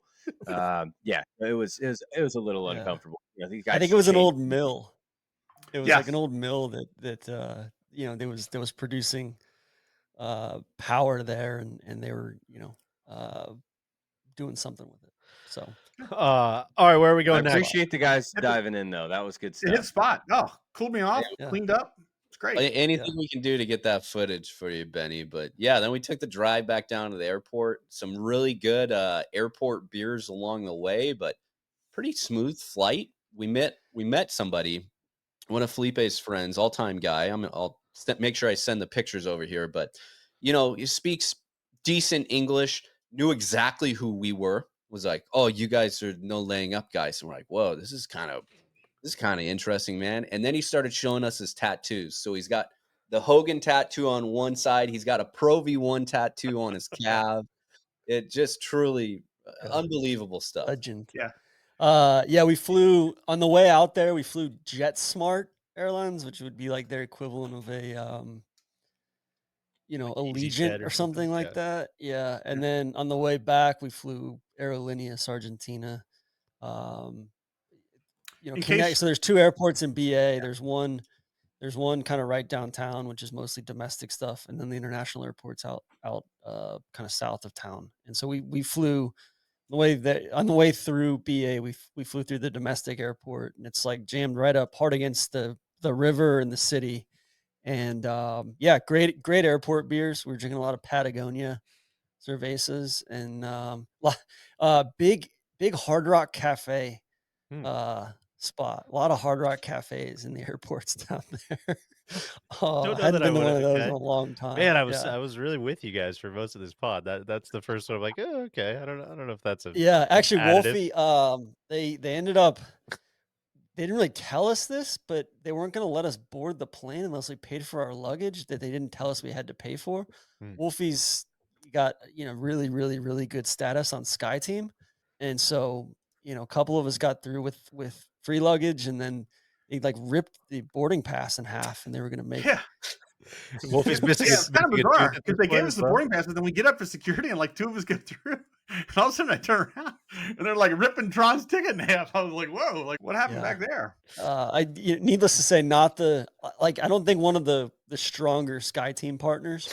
Yeah. So, but it was a smooth 2 flights down to Mar del Plata, and which is about 4 or 5 hours south of BA, right along the coast. I will say Tron was the only one that was aware before the plane took off that it was not we thought it was 1 flight to Mar del Plata. It was 2 flights, which was 1 flight too many. But Wolfie, we won't hold that against him on some no, travel snafus, okay? Because I'm pretty sure our adventures out leaving Mar del Plata are going to be right up there with your unexpected 2 flights that TC set us up with.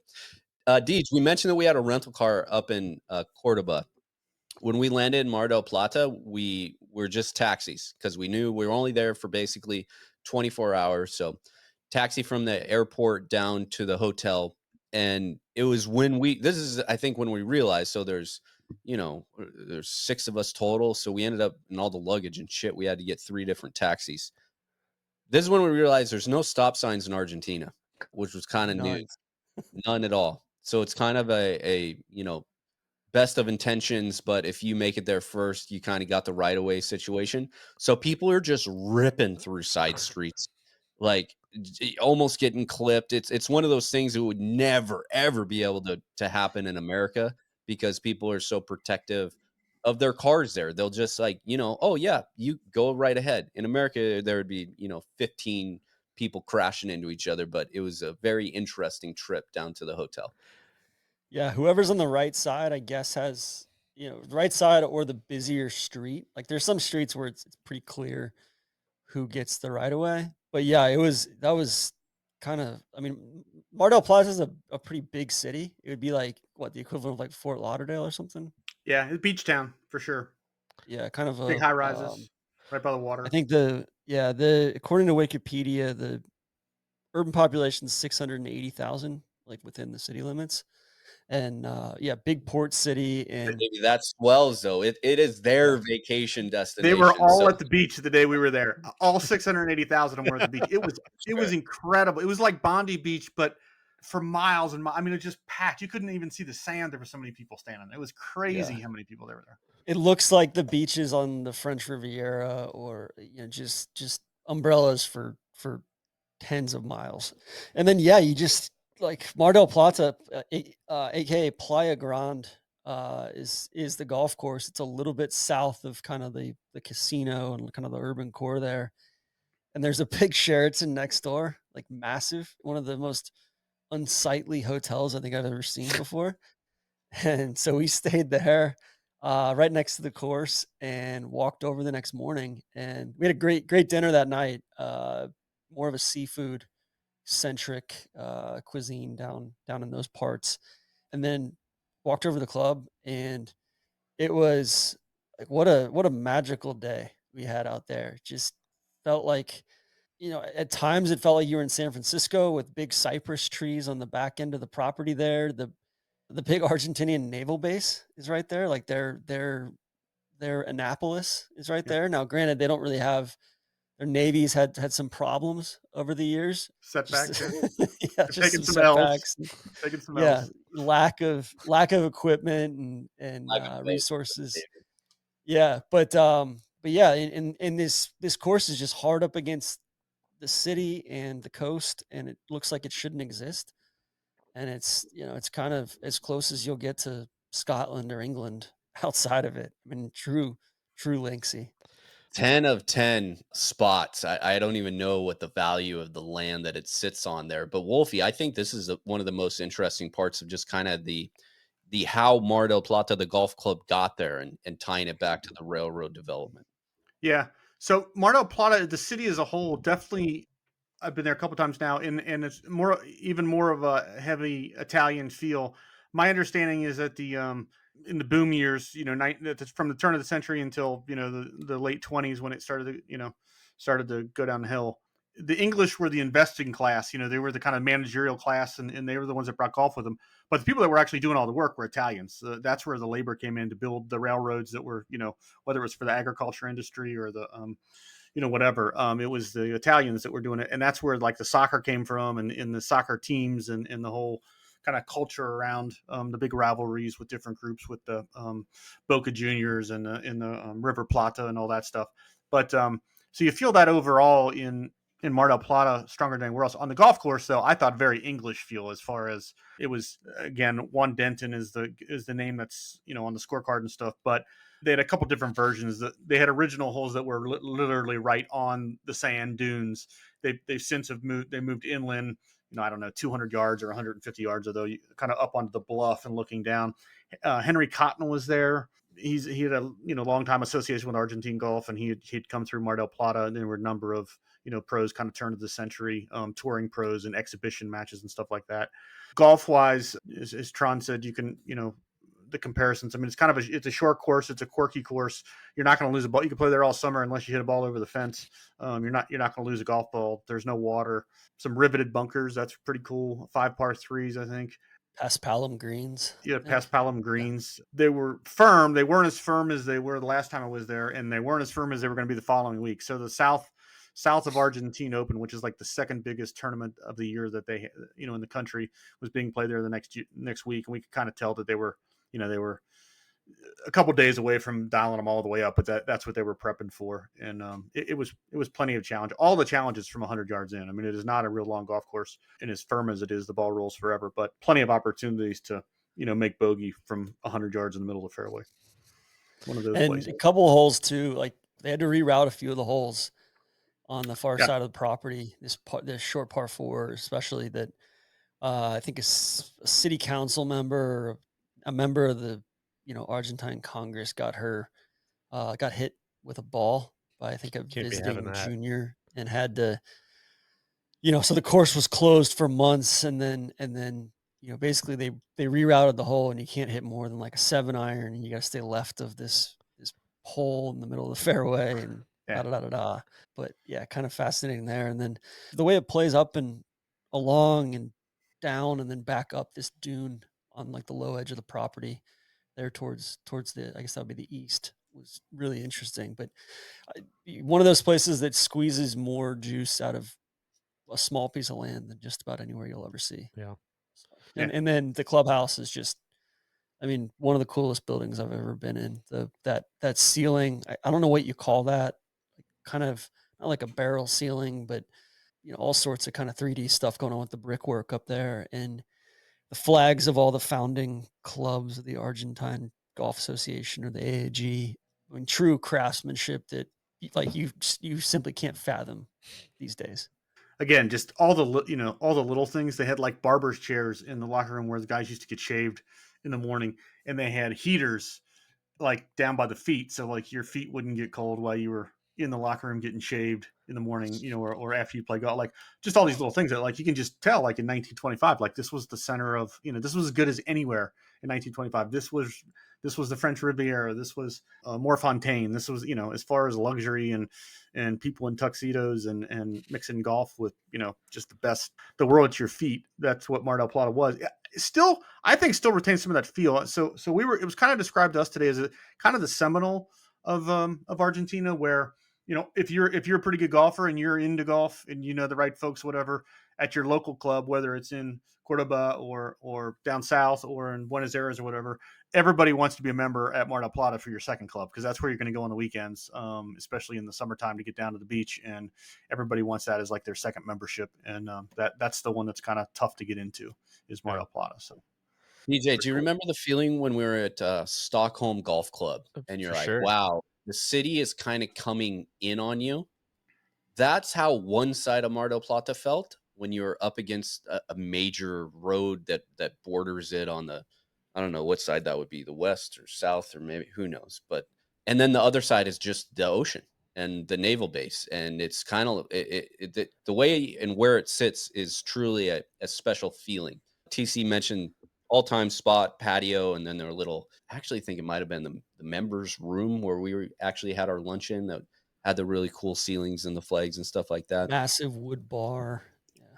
All in all, it's an incredibly cool spot. It was a hectic 24 hours down there, and when we got done, this is part of the trip that Senior Wolf coordinated for us. Mhm. So at Mar del Plata, we had caddies, and I don't actually think that they're caddies, but I also think that it was what Wolfie said earlier, that they just been there for so long that when they have tourists or somebody else, they give them a call and they say, hey, come here, carry for these gringos The for. Lobito's coming back. I also knew the caddy man. The caddy master. I knew the caddy master's son. He's a friend of mine. Well, his son. I don't think the caddy master. We'll have to check the tapes on that.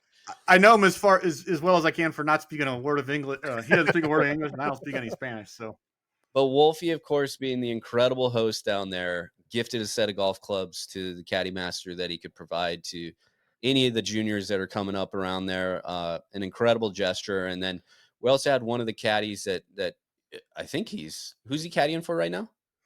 Jose Maria Olafabo. Yeah. So Jose Maria's current caddy stopped by for a little bit, who of course is from caddies in the winter time at Wolfie's club in Alabama. But Wolfie also set up transportation for us. And this is a thing. He said it was about 4 or 5 hours from Mar del Plata to Buenos Aires. And my initial question is, why aren't we flying this? Okay. It seems like we can maximize our effort here, but nope, Senior Wolf, we got everything under control. So I think Because we wanted to stop at this supposed to roadside stop meat this stand. incredible meat stand on the We side want of to stop at the meat stand, and as I told you guys, and as I was proven correct, Mar del Plata is not one of those places you want to rush out of, like to catch a flight. Like it's good enough post round, like you want to savor it. And I think we all agree it was that part was correct. Yes, very much. So I think we were prepared for any kind of transportation. A car was mentioned or whatnot, but I think is that no. I might mute you here in a second. What happened is that while we were sitting on the patio and we had a couple hours before our arranged transportation was supposed to get there, Wolfie said, "Oh gosh, guys, they have a sprinter coming for us." And I was like, "Damn, Great. Wolfie, Yeah. taking care of the boys. We're gonna drive and be comfortable on this 5-hour journey Play that some we're about." cards, watch a movie. I don't know if I said Crack a sprinter. beer. I said For sure Mercedes said van. sprinter. Mercedes van. I might have to bring Benny in here because Benny's like, oh, I'm going to be able to get so much storage done. We're going to be Mercedes able to van. get all the files and everything moved around. He was right. It was a Mercedes van. It just happened to be probably like the Mercedes van that the club uses to move shit, like from who knows. the local plumber uses, For sure. It was their work van. Now we definitely appreciated it, but I think that is where it started. Not just the van, because it fit us all and fit all of our luggage, which we needed to get, but the driver that we coordinated for, Wolfie coordinated for. It ended up taking us like 7 hours to get to Buenos Aires. This guy Six. was going It was 6 supposed to hours. take 5. It took 6. It took an extra hour. No way. That's No on way. me. I'm not That's bringing on the me. shit here. My man Daniel let us down. Daniel was supposed to give us a ride. Daniel ended up getting a bag on the European tour that week, and then he had to come back to do a practice round for the Latino Am. No Daniel. Daniel sends his friend instead. I think he had transmission issues. I think he was worried about burning out the transmission, and that's why he didn't go faster than 50 miles an hour. And people were going. I mean, they were flying past us. Just Screaming past us. He had West Coast gangster rap playing the whole time. Yeah, he did. Now his music selection was unbelievable. I mean, it was straight out of, And then we told him we wanted to go to University of this Cincinnati in 1993. this- I mean, it was this it was roadside bangers meat only. stand Yeah, that Wolfie been talking about for months prior as we were planning this. And the guy would not, like, I think at one point we've been looking at for like 45 minutes, and he's stopping at all these places, and we're like, hey, just drive. Let's just go to the hotel, Buenos Aires. And he would not let it go. He was like, no, Wouldn't we're let it gonna go. find this meat market, which we never did. The visual of going 45 miles an hour for 6-7 hours is just really, really funny to me for some reason. Oh, and Ben and Cody are just seething. Yeah. The decision to drive, by the way, was the correct one. So if you go to Mar del Plata, just drive yourself. It's safe. The highway was almost the quality of, it's like a state route in America. It's separated highway, 2 lanes in each direction. Just drive yourself. It's fine. It's not dangerous at all. It's flight. So what's next? Jockey Club? So then we get into BA. Went and got a bunch of pizza that night. Checked into the hotel. Hotel was great. We stayed at the Vane Hotel, kind of in what is it, Palermo del Sur. Palermo is kind of a swanky, bougie neighborhood of BA. People have equated it to like Hollywood or Beverly Hills in LA. And so, ton of cool like artwork on the side of buildings, and all the buildings are like really across town are like diagonal, like kind of squared off to the street, which it feels very Parisian in that standpoint. There's big boulevards and all that. But yeah, what did we do? Then we went to Buenos Aires Golf Club. BA Golf Club the next day, which kind of what was it? Luther Kuntz, is it him? Or was it Von Hagi? I think it was Von Hagi, right? Yeah, Kuntz was Jockey Kuntz Club. was McKenzie's That's- McKenzie's guy. Yeah. So we ended up playing there.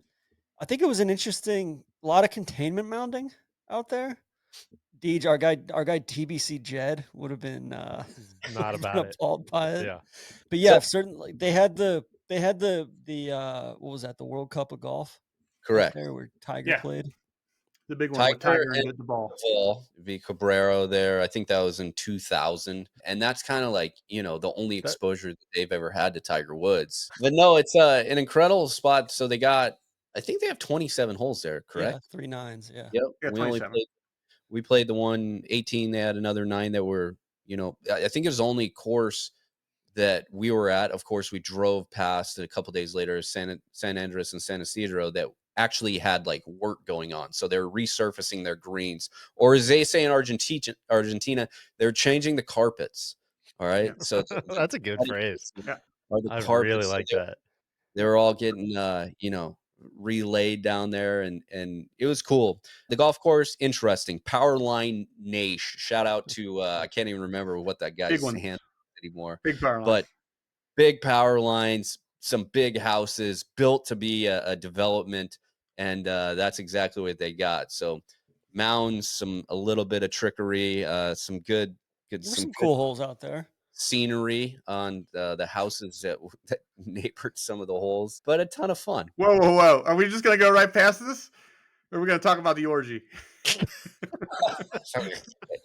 Calm yourself, Wally. It wasn't necessarily an orgy. I think we stumbled upon, as Ben just put in the chat, the Argentinian Dan Bazarian. So that was kind of his spot, but an all-time pool party going on. Luckily We've with been told party. to look out for it too. Like 2 holes ahead of time, he was like, "Hey, you may see something on the 2 holes up," and we did. Boy, we did. I mean, what'd you say? What'd you see? Are you gonna just share with the Big- class? No, there's just like this A lot dude, of and there's like 7 or 8, very scantily clad females. And one guy, Yeah. he was Yeah. swimming laps in this pool in his backyard, and they were like cheering for him. It was an interesting situation. We had heard all these stories about, people playing in the club championship and being like 45, 50 degrees outside. And, they get up to this hole and they hear the music already. And then there's naked girls jumping on the bed upstairs with all the windows open and stuff. Just, it's really outrageous. Sounds like a guy that So, might have some benches near his showers, maybe. But Good showers That set was up the there. first. That was the first. Impressive clubhouse, and I think it was the first time that was our first BA club, but we kind of saw, the whole country club thing. So they got tennis, they have, some clay. It's kind of what you would expect from any American country club. But I think that was when we were first kind of the Finesa thing really started because we were introduced to Felipe's, the rest of his friend group. yeah, a bunch of legends. Yeah. And then trying to think what we did. Oh, then from there we went to the Asado Right. that night. so for which people that was- have no idea what this is, what you keep saying Asado? What does that mean? it's just like this whole hangout meal experience, all predicated around this big grill, A essentially. barbecue. They grill. Yeah, barbecue. Yeah, I mean it's like a backyard barbecue, but they take it extremely seriously, and they'll there's veal sweetbreads there as well. They'll have all sorts of like massive blocks of provolone that they throw on the grill, and then just all manner of meats. I mean, so many freaking meats that Sausages and ribeyes and fillets, and it just keeps coming. Everyone get down with the sweetbreads. Could be a tough sell. I'm a big sweetbreads guy. Yeah.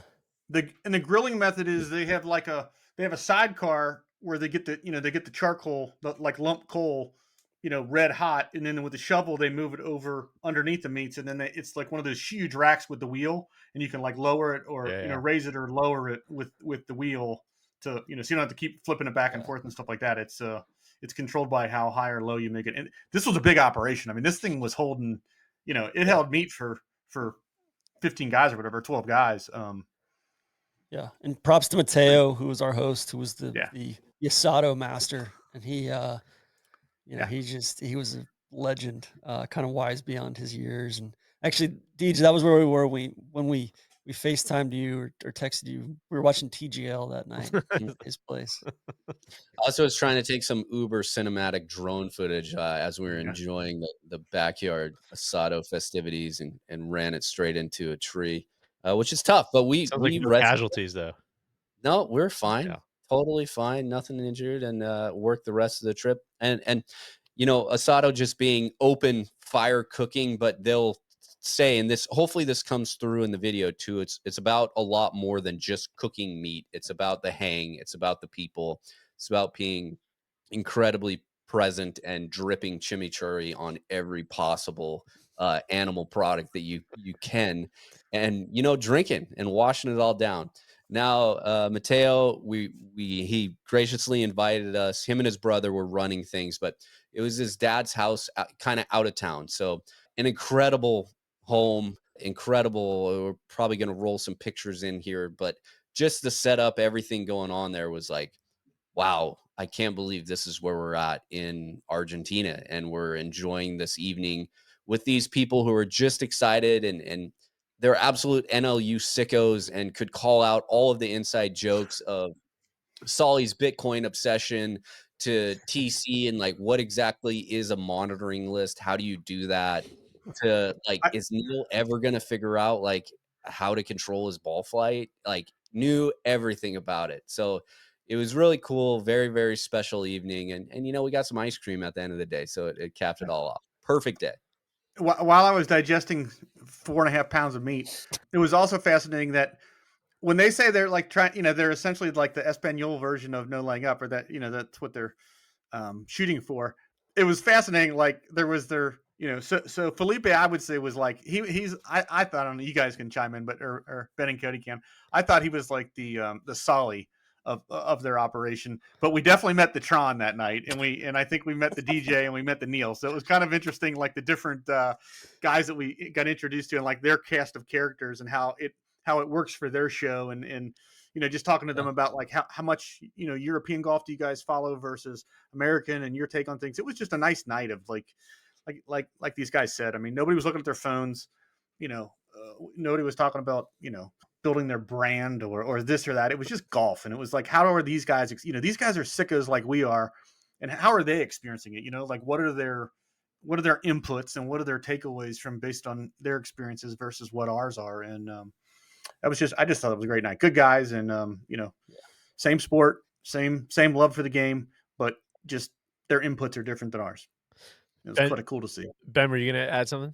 Yeah, I just wanted to say, like, this was for me, and I think the rest of the group, absolute highlight of the trip. Truly felt like a part of their friend group, like a cultural experience, unlike I've ever experienced. The closest thing I can think of is our night with Tron's family in Stockholm. I mean, it truly felt like we got to do it.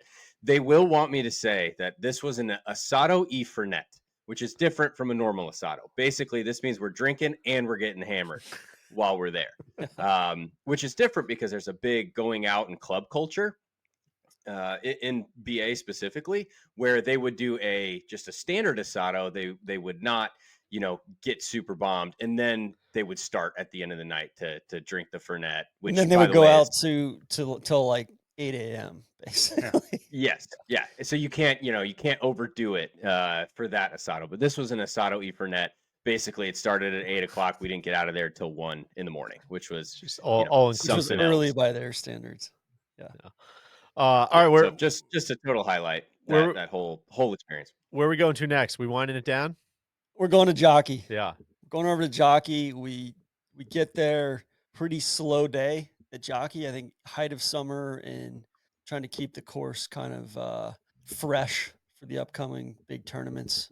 And yeah, kind of their slow season as far as recreational golf is concerned. And I think a lot of people teed off early, and then we were kind of towards the back end of that thing. But yeah, we there's the red course, the blue course. We played the red course. The blue course is a little bit shorter. Wolfie, you've played it, right? The blue. I have. Just kind of like Royal Melbourne, where the blue course there are 5 holes that are on a outer paddock where you got to go across the street. It's a little bit shorter in total. We had heard, so the last time I was there, it didn't exist, but we have heard that they've, in the meantime, fairly recently come up with at least an alternative routing for the blue course, where you only play the holes, so you don't have to go across the street, and you play kind of the better holes for a 9-hole loop. So if you want to play 27 holes, I had heard before there, a lot of people thought the back 9 of the red and the back 9 of the blue are the best 18. But I think that, it's like a lot of MacKenzie courses. It just depends on what you like, because there weren't any bad holes, and it just kind of depended on what your flavor was. But there were favorite holes, but I don't think there were any like bad ones versus good ones. They were all pretty darn good. Some were just great. Some were good. Yeah. I think our intention was to maybe play 36. I think with the heat and just where we were in the trip, that just the night before wasn't going to happen. Yeah. So he said, all right, let's just focus on 18, and man, what an 18 it is. So Jockey Club, dead flat. It's a parkland course. It's not sand based or anything. It was dead flat when MacKenzie got to it, and so his challenge was to drain it, to move the water off of it. He had he designed these ditches, just ingenious. With he would take the soil out of low areas to make a ditch to move water, and then he would use that soil to build up these mounds around the greens. And so all of the difficulty really is kind of in different holes where you have to transverse these ditches at different angles, or play around them, or whatever they come into it. And then the mounding is fairly wide open off the tee. Most of the driving was, but if you're on the wrong side of the fairway and you get up, you've got a 12-foot mound in between you and the green where you want to hit it. And almost every green had pretty severe mounding or mounds incorporated in the green itself. So the approaches, a lot of them, typical MacKenzie, where if you play safe off the tee, more difficult approach, vice versa. Yeah. and just all manner of, like Wolfie said, flat golf course, and I think they planted a lot of exotic trees there in a good way. Like you see some of these trees that are just, man, I've never seen anything like that before. Yeah. Just all sorts of different species. But I thought the strength, I mean, the par threes were great. I think as a group we birdied all the par threes that day. Wolfie damn near made an ace on what was it, the third hole? I don't think the And ball 17. No got big more deal. than 3 inches off the ground the whole, the whole way. And then, but Still counts. I thought the strength of the course was the variety of the par fours. There's some real, like number two was just a spectacular short, mid length par four, not drivable, but one of the bigger fairway bunkers or greenside bunkers you'll see, just kind of guarding that right entrance to it, and then an awesome green, and it gets you out to the corners of the property pretty quickly. I thought that was a strength both there, and also at La Cumbre, like it just gets you out to the corners of the property, and then you kind of play amongst that, or you play amongst, you really get to traverse the property multiple times, I think. But yeah, I mean, Jockey, I don't know.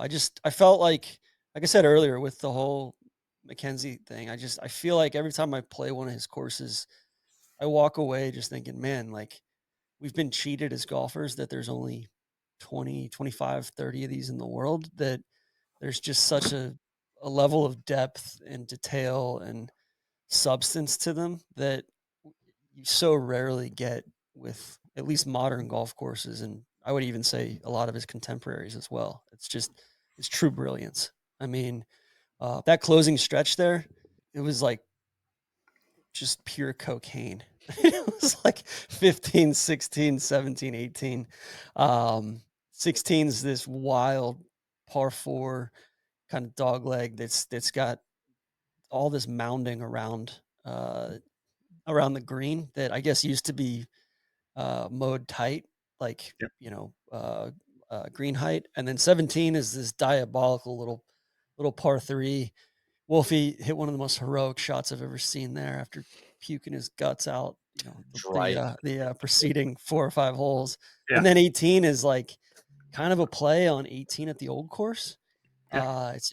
It's a fantastic short four. You can drive it on, you can lay back, you can try to, get it to the front edge, but you're going to have to deal with something that's even a little bit larger than the Valley of Sin, and then this massive mound that kind of takes on the whole first half of the green too, and backed by probably a couple 100,000 square foot clubhouse that is just kind of imposing.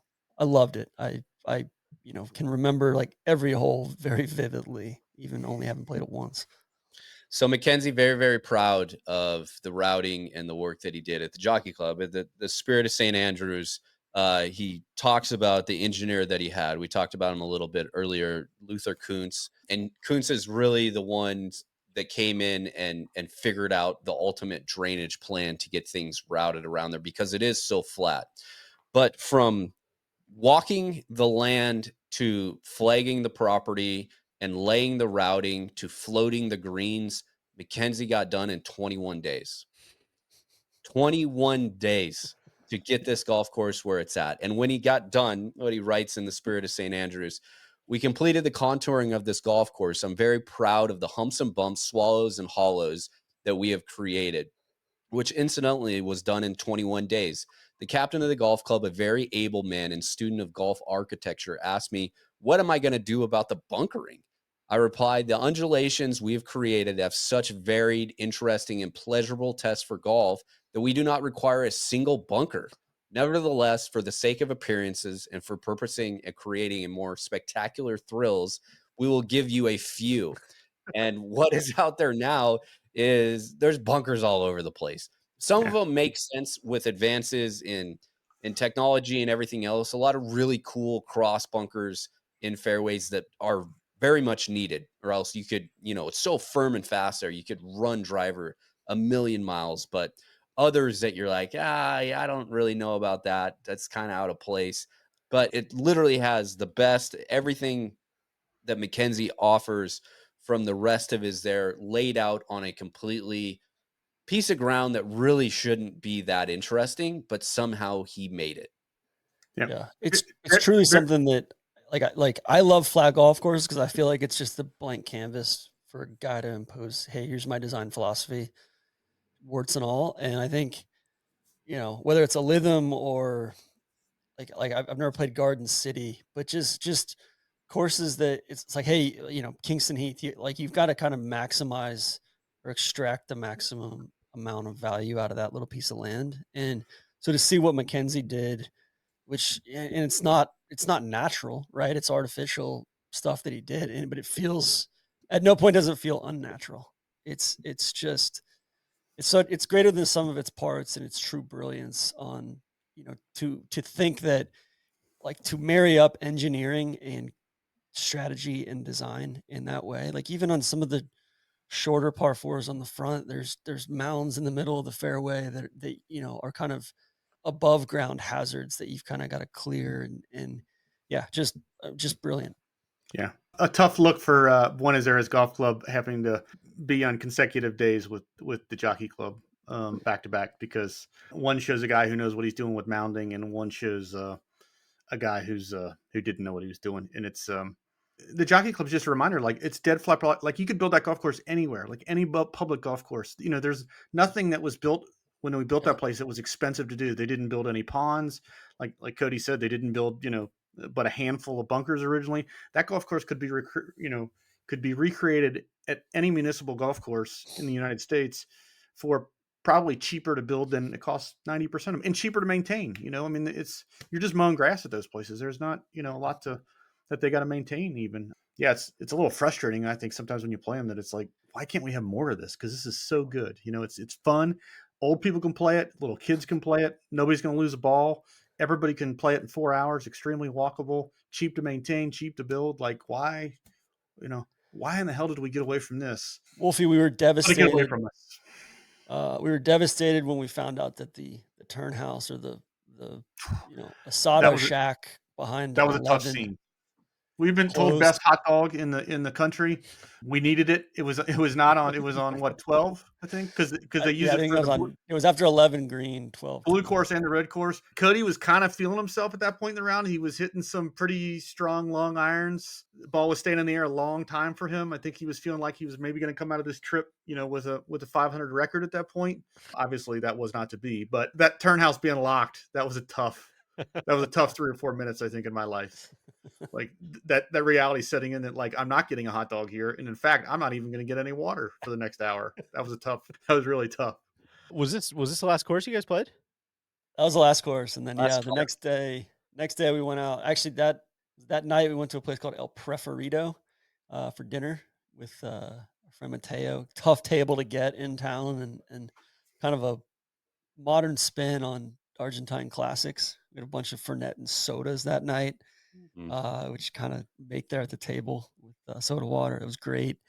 Deej, big Parm culture. What'd they call them, Cody? I The can't even remember. It's not schnitzel, but it's basically like a Milanesa. chicken Milling. Milanesa. Yeah, yeah. Yeah, so they, it's not Parma or Parmi, it's Milanesa Okay. there. And Same yeah, ethos. yeah. That's Yeah. hard. That's hard to screw up. That travels. Yeah, and then next morning we woke up and went over to San Andres, which is St. Andrews. That's kind of the other. I would say if you're looking for kind of the most historic places in the country, Mar del Yeah. Plata is up there, Jockey Club's up there, San Andres is up there.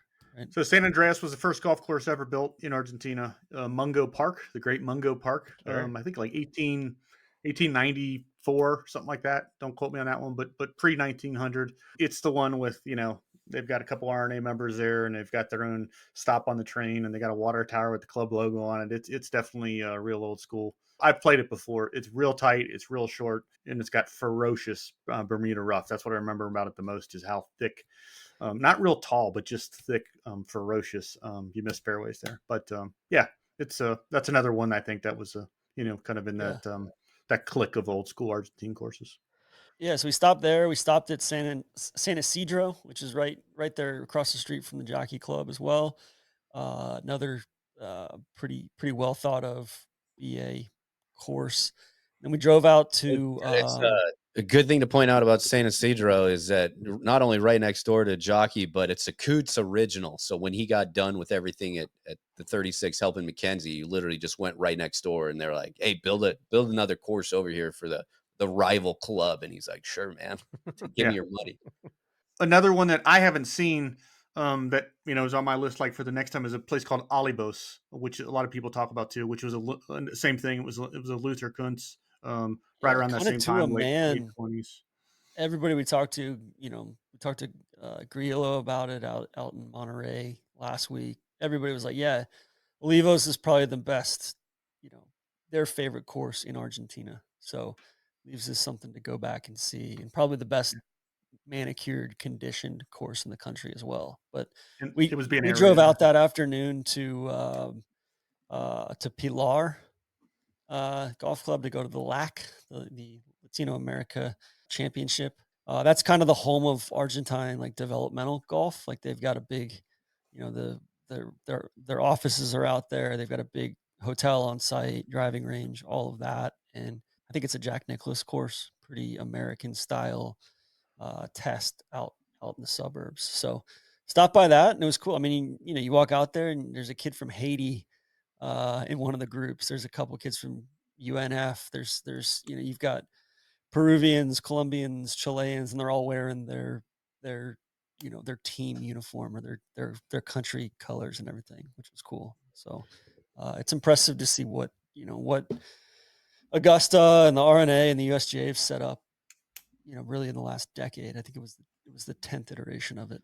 I know we've covered a lot of ground here. We're north of the 2-hour mark, and Yeah. I'm sure we could go another 2 hours here. But before we wrap, I had a couple little superlative best of questions I wanted to ask you guys. Simple one is just favorite hole. What's the one hole? I know you guys played a lot of holes, a lot of directions we could go. Cody, I'm going to start with you. So what's the hole you somebody would have to go see? You can't stop thinking about it. Well, I got something that we built up because Wolfie told this story before we even took off. And like, how is that possible that there's a par 3 that's 66 yards long that one of the greatest golfers ever recorded a 12 on it? And that was at La Cumbre, the 12th hole. DiVincenzo recorded a 12, and literally there was no penalty strokes at all. That's straight 12 times hitting your ball before you got in the hole. Truly unreal stuff. But La Cumbre blew my socks off where it was at, the sense of place kind of sitting up in this valley, and just the set of par 3s that they have out there, I think peaked at the 12th hole, but really everything else out there, that was the first exposure that we had. And I was like, wow, golf that's this good that kind of like shouldn't be here. And if this is how the rest of the trip's going to go, we're starting in a really good spot. It's whiffs of Ben Hogan making a 10 on our beloved Hyde Park, TC. Yeah. Honestly, there's some Hyde Park vibes out there, Teach. Tron, what do you got? Favorite hole? Yeah, I'm gonna go back to La Cumbre.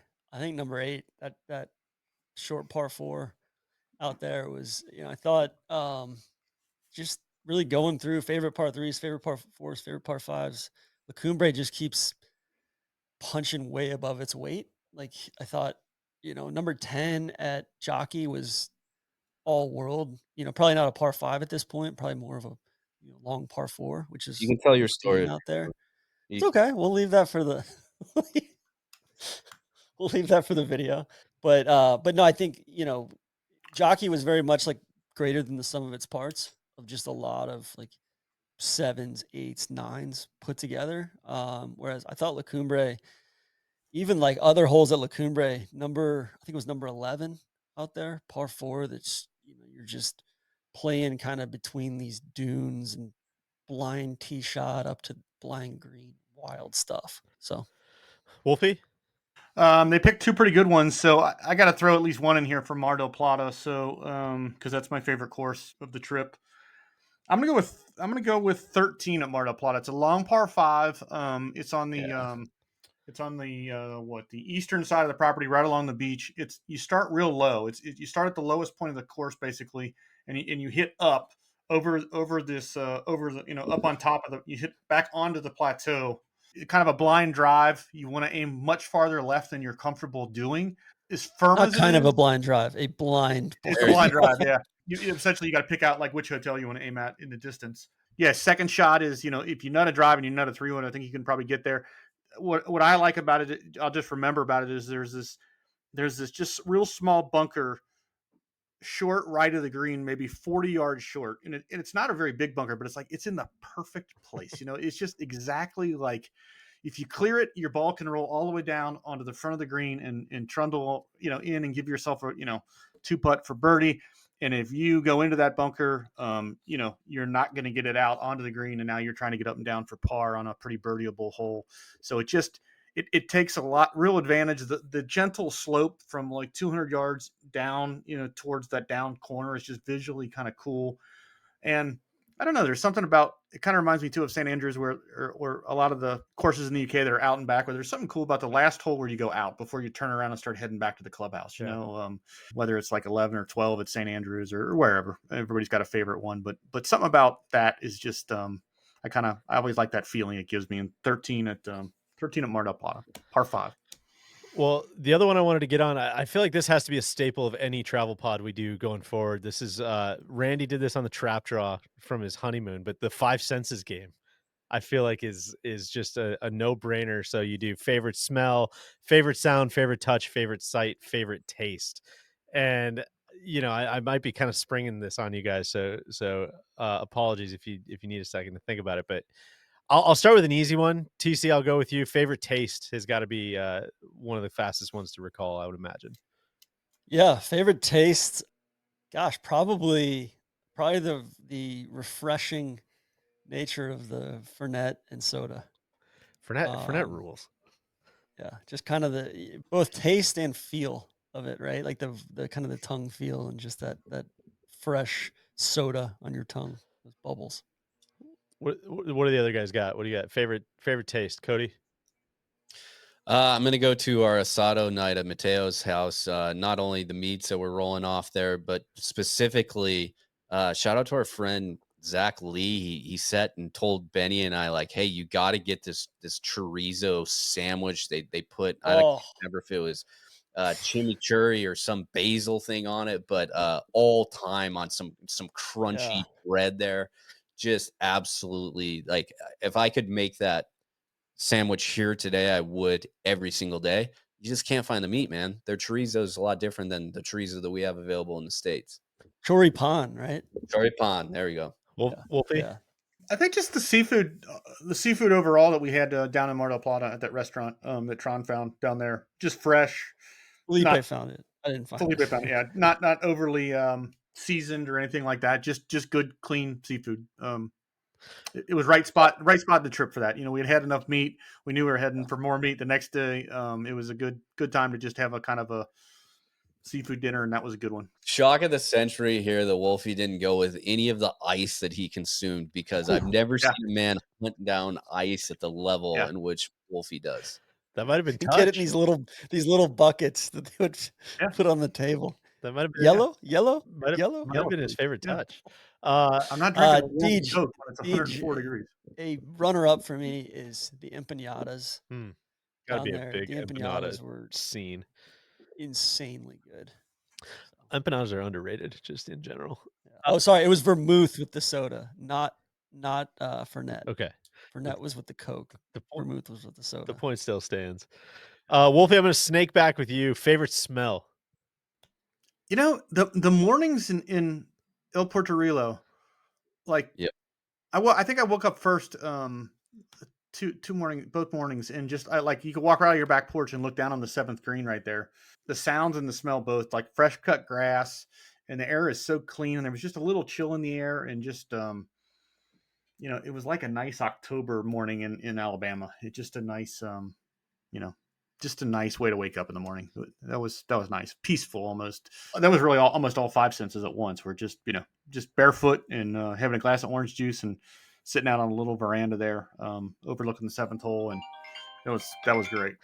I've seen a lot of head nods. Any other nominees? Well, I'll meet you in the same leg of the trip there, but TC called out the restaurant Emilia La Cumbre earlier, but I think that the smell of we're just getting fresh wind in the face. It's rolling off of some tall wheat grass from the prairie out there. That we're the whole entire point of the restaurant. It is 100% farm to table. They're growing everything right there. They're cooking everything over an open fire.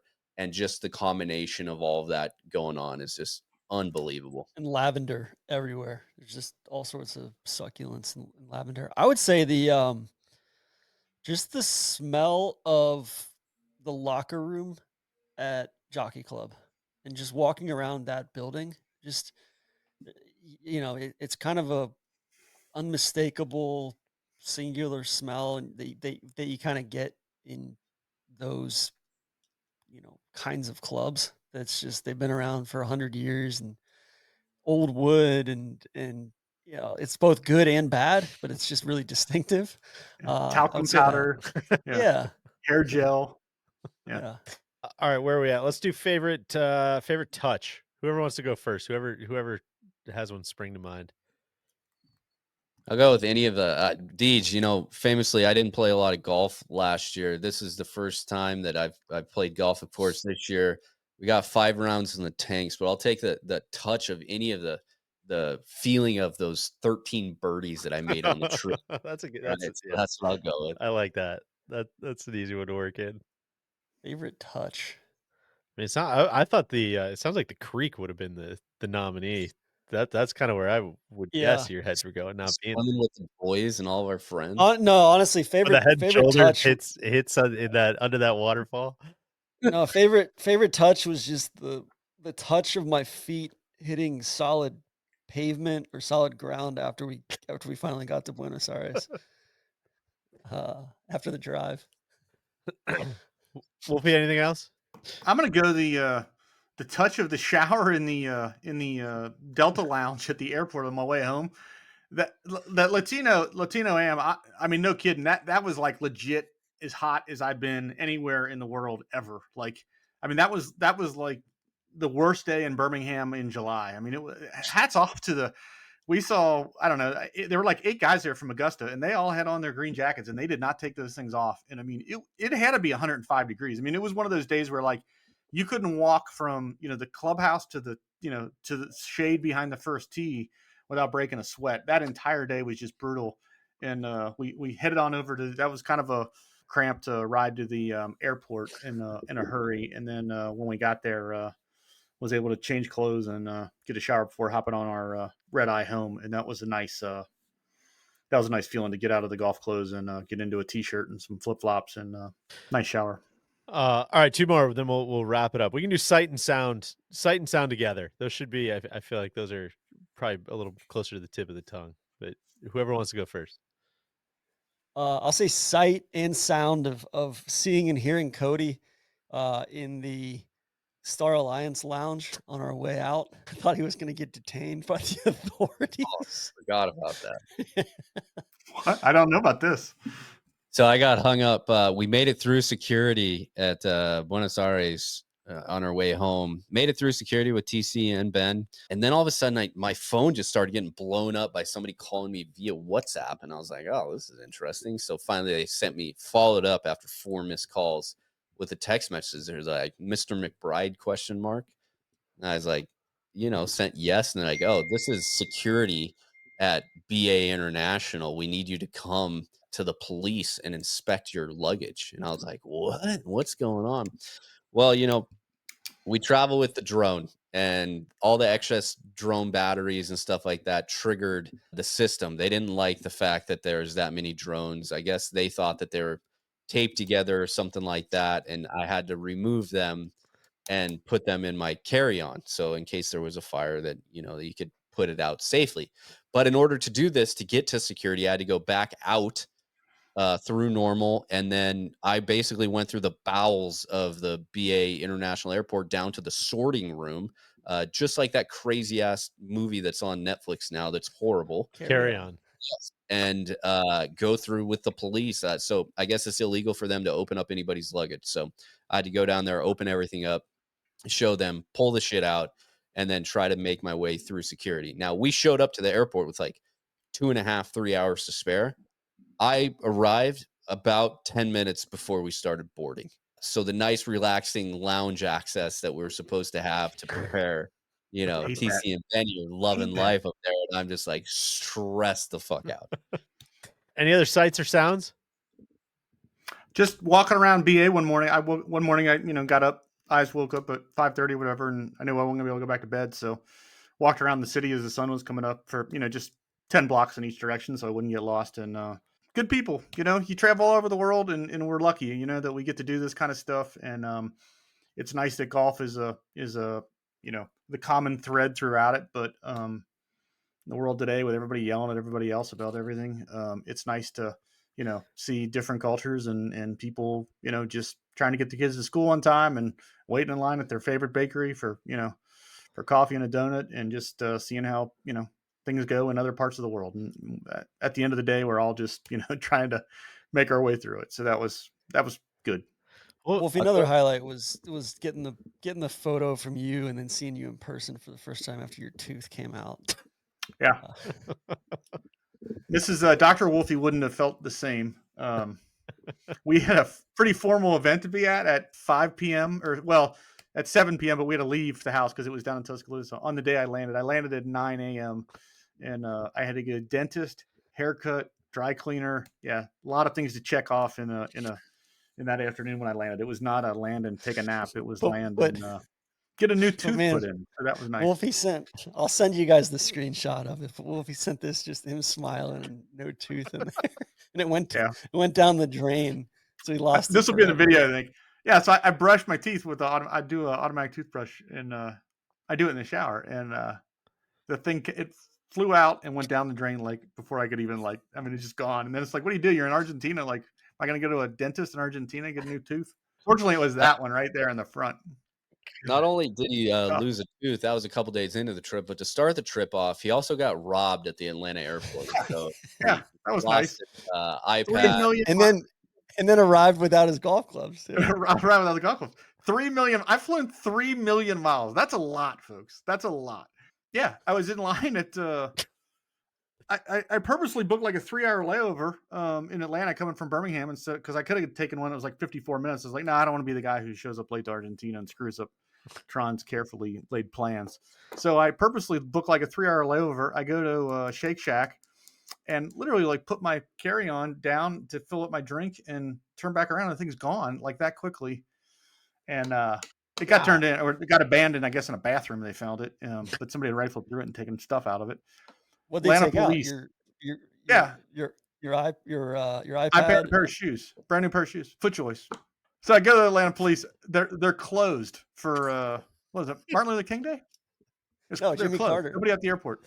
Yeah, Jimmy Carter's memorial service. Yeah. Oh, Jimmy Carter's. Yeah, Jimmy Carter's. Yeah, National Day of Mourning for Jimmy Carter's burial. Yeah. God. The police depot at the Atlanta airport was closed that day. Then you add in, he's missing the tooth. We finally get his luggage caught up to us. And then, Jockey Club, Wolfie, extremely dehydrated and probably like a little bit of heat exhaustion going on, and is just dry heaving all over the place. We honestly, good thing the trip wasn't a couple days longer, because I don't know if Mrs. Wolfie would have been too thrilled with us, the package, the unit that we sent home. Yeah. Well, Wolfie, I was gonna say I thought you're 3-1-1, by the way. 3-1-1 on the trip. Let's not lose sight of the overall mission accomplished. I was gonna say you're beautiful. We're all in this together as human beings. Would have been a great place to end the episode, but I think you getting robbed at the airport is probably more fitting. There's no way to treat a diamond medallion. There's no way to treat a diamond medallion. Guys, this was a thrill, man. I know there's a big video project that we're working to go along with this. Hopefully you watched this podcast on YouTube as well. It's going to have a bunch of visuals along with it. But what do we got? Anything else before we wrap it up? No, just need to go back down and see Olivos, Jockey Blue, El Desafio, Chapalco. So, some of that stuff down there in the Patagonia area, and Ellerstina, if we were so lucky. I know some of the USGA, RNA, and Augusta folks were going over to Ellerstina. They were helicoptering to Ellerstina the day we saw them. So well, get in with the right crowd. Try it, folks. Go out and do it. I didn't get on an airplane for the first time until I was like 19 years old. My first trip to Scotland, I didn't know anything more than anybody else. And try it. I've take it from an old guy. It's rewarding to do it. I've never been on one of these trips where I didn't come back feeling like it was worth my time, even if the golf doesn't turn out to be what I was hoping it was going to be. it's always worth it to stray off the beaten path. You can go to Bandon Dunes next year. It's And it felt really safe. Like that was kind of a concern for me going in, was like, oh, is this going to be, unsafe? And yeah, I mean, obviously you got to, just like anywhere in the States, you got to look where you're going and be cognizant of your surroundings. But especially um, at the Atlanta airport. yeah, yeah. yeah. But yeah, overall, like at no point did like it was just hospitable, warm. It was great. So Well, appreciate you guys sharing the experience, and like I said, everybody look out for that video. That should be, I don't know the exact release date. We're recording this quite a ways in advance, but be on the lookout for the video alongside with this podcast over on our YouTube channel. And boys, good to hear from you and hear some of the experience. You're making me very jealous. I need to book some passage on the next trip. TC, next time you're putting an itinerary together, save me a spot. gladly.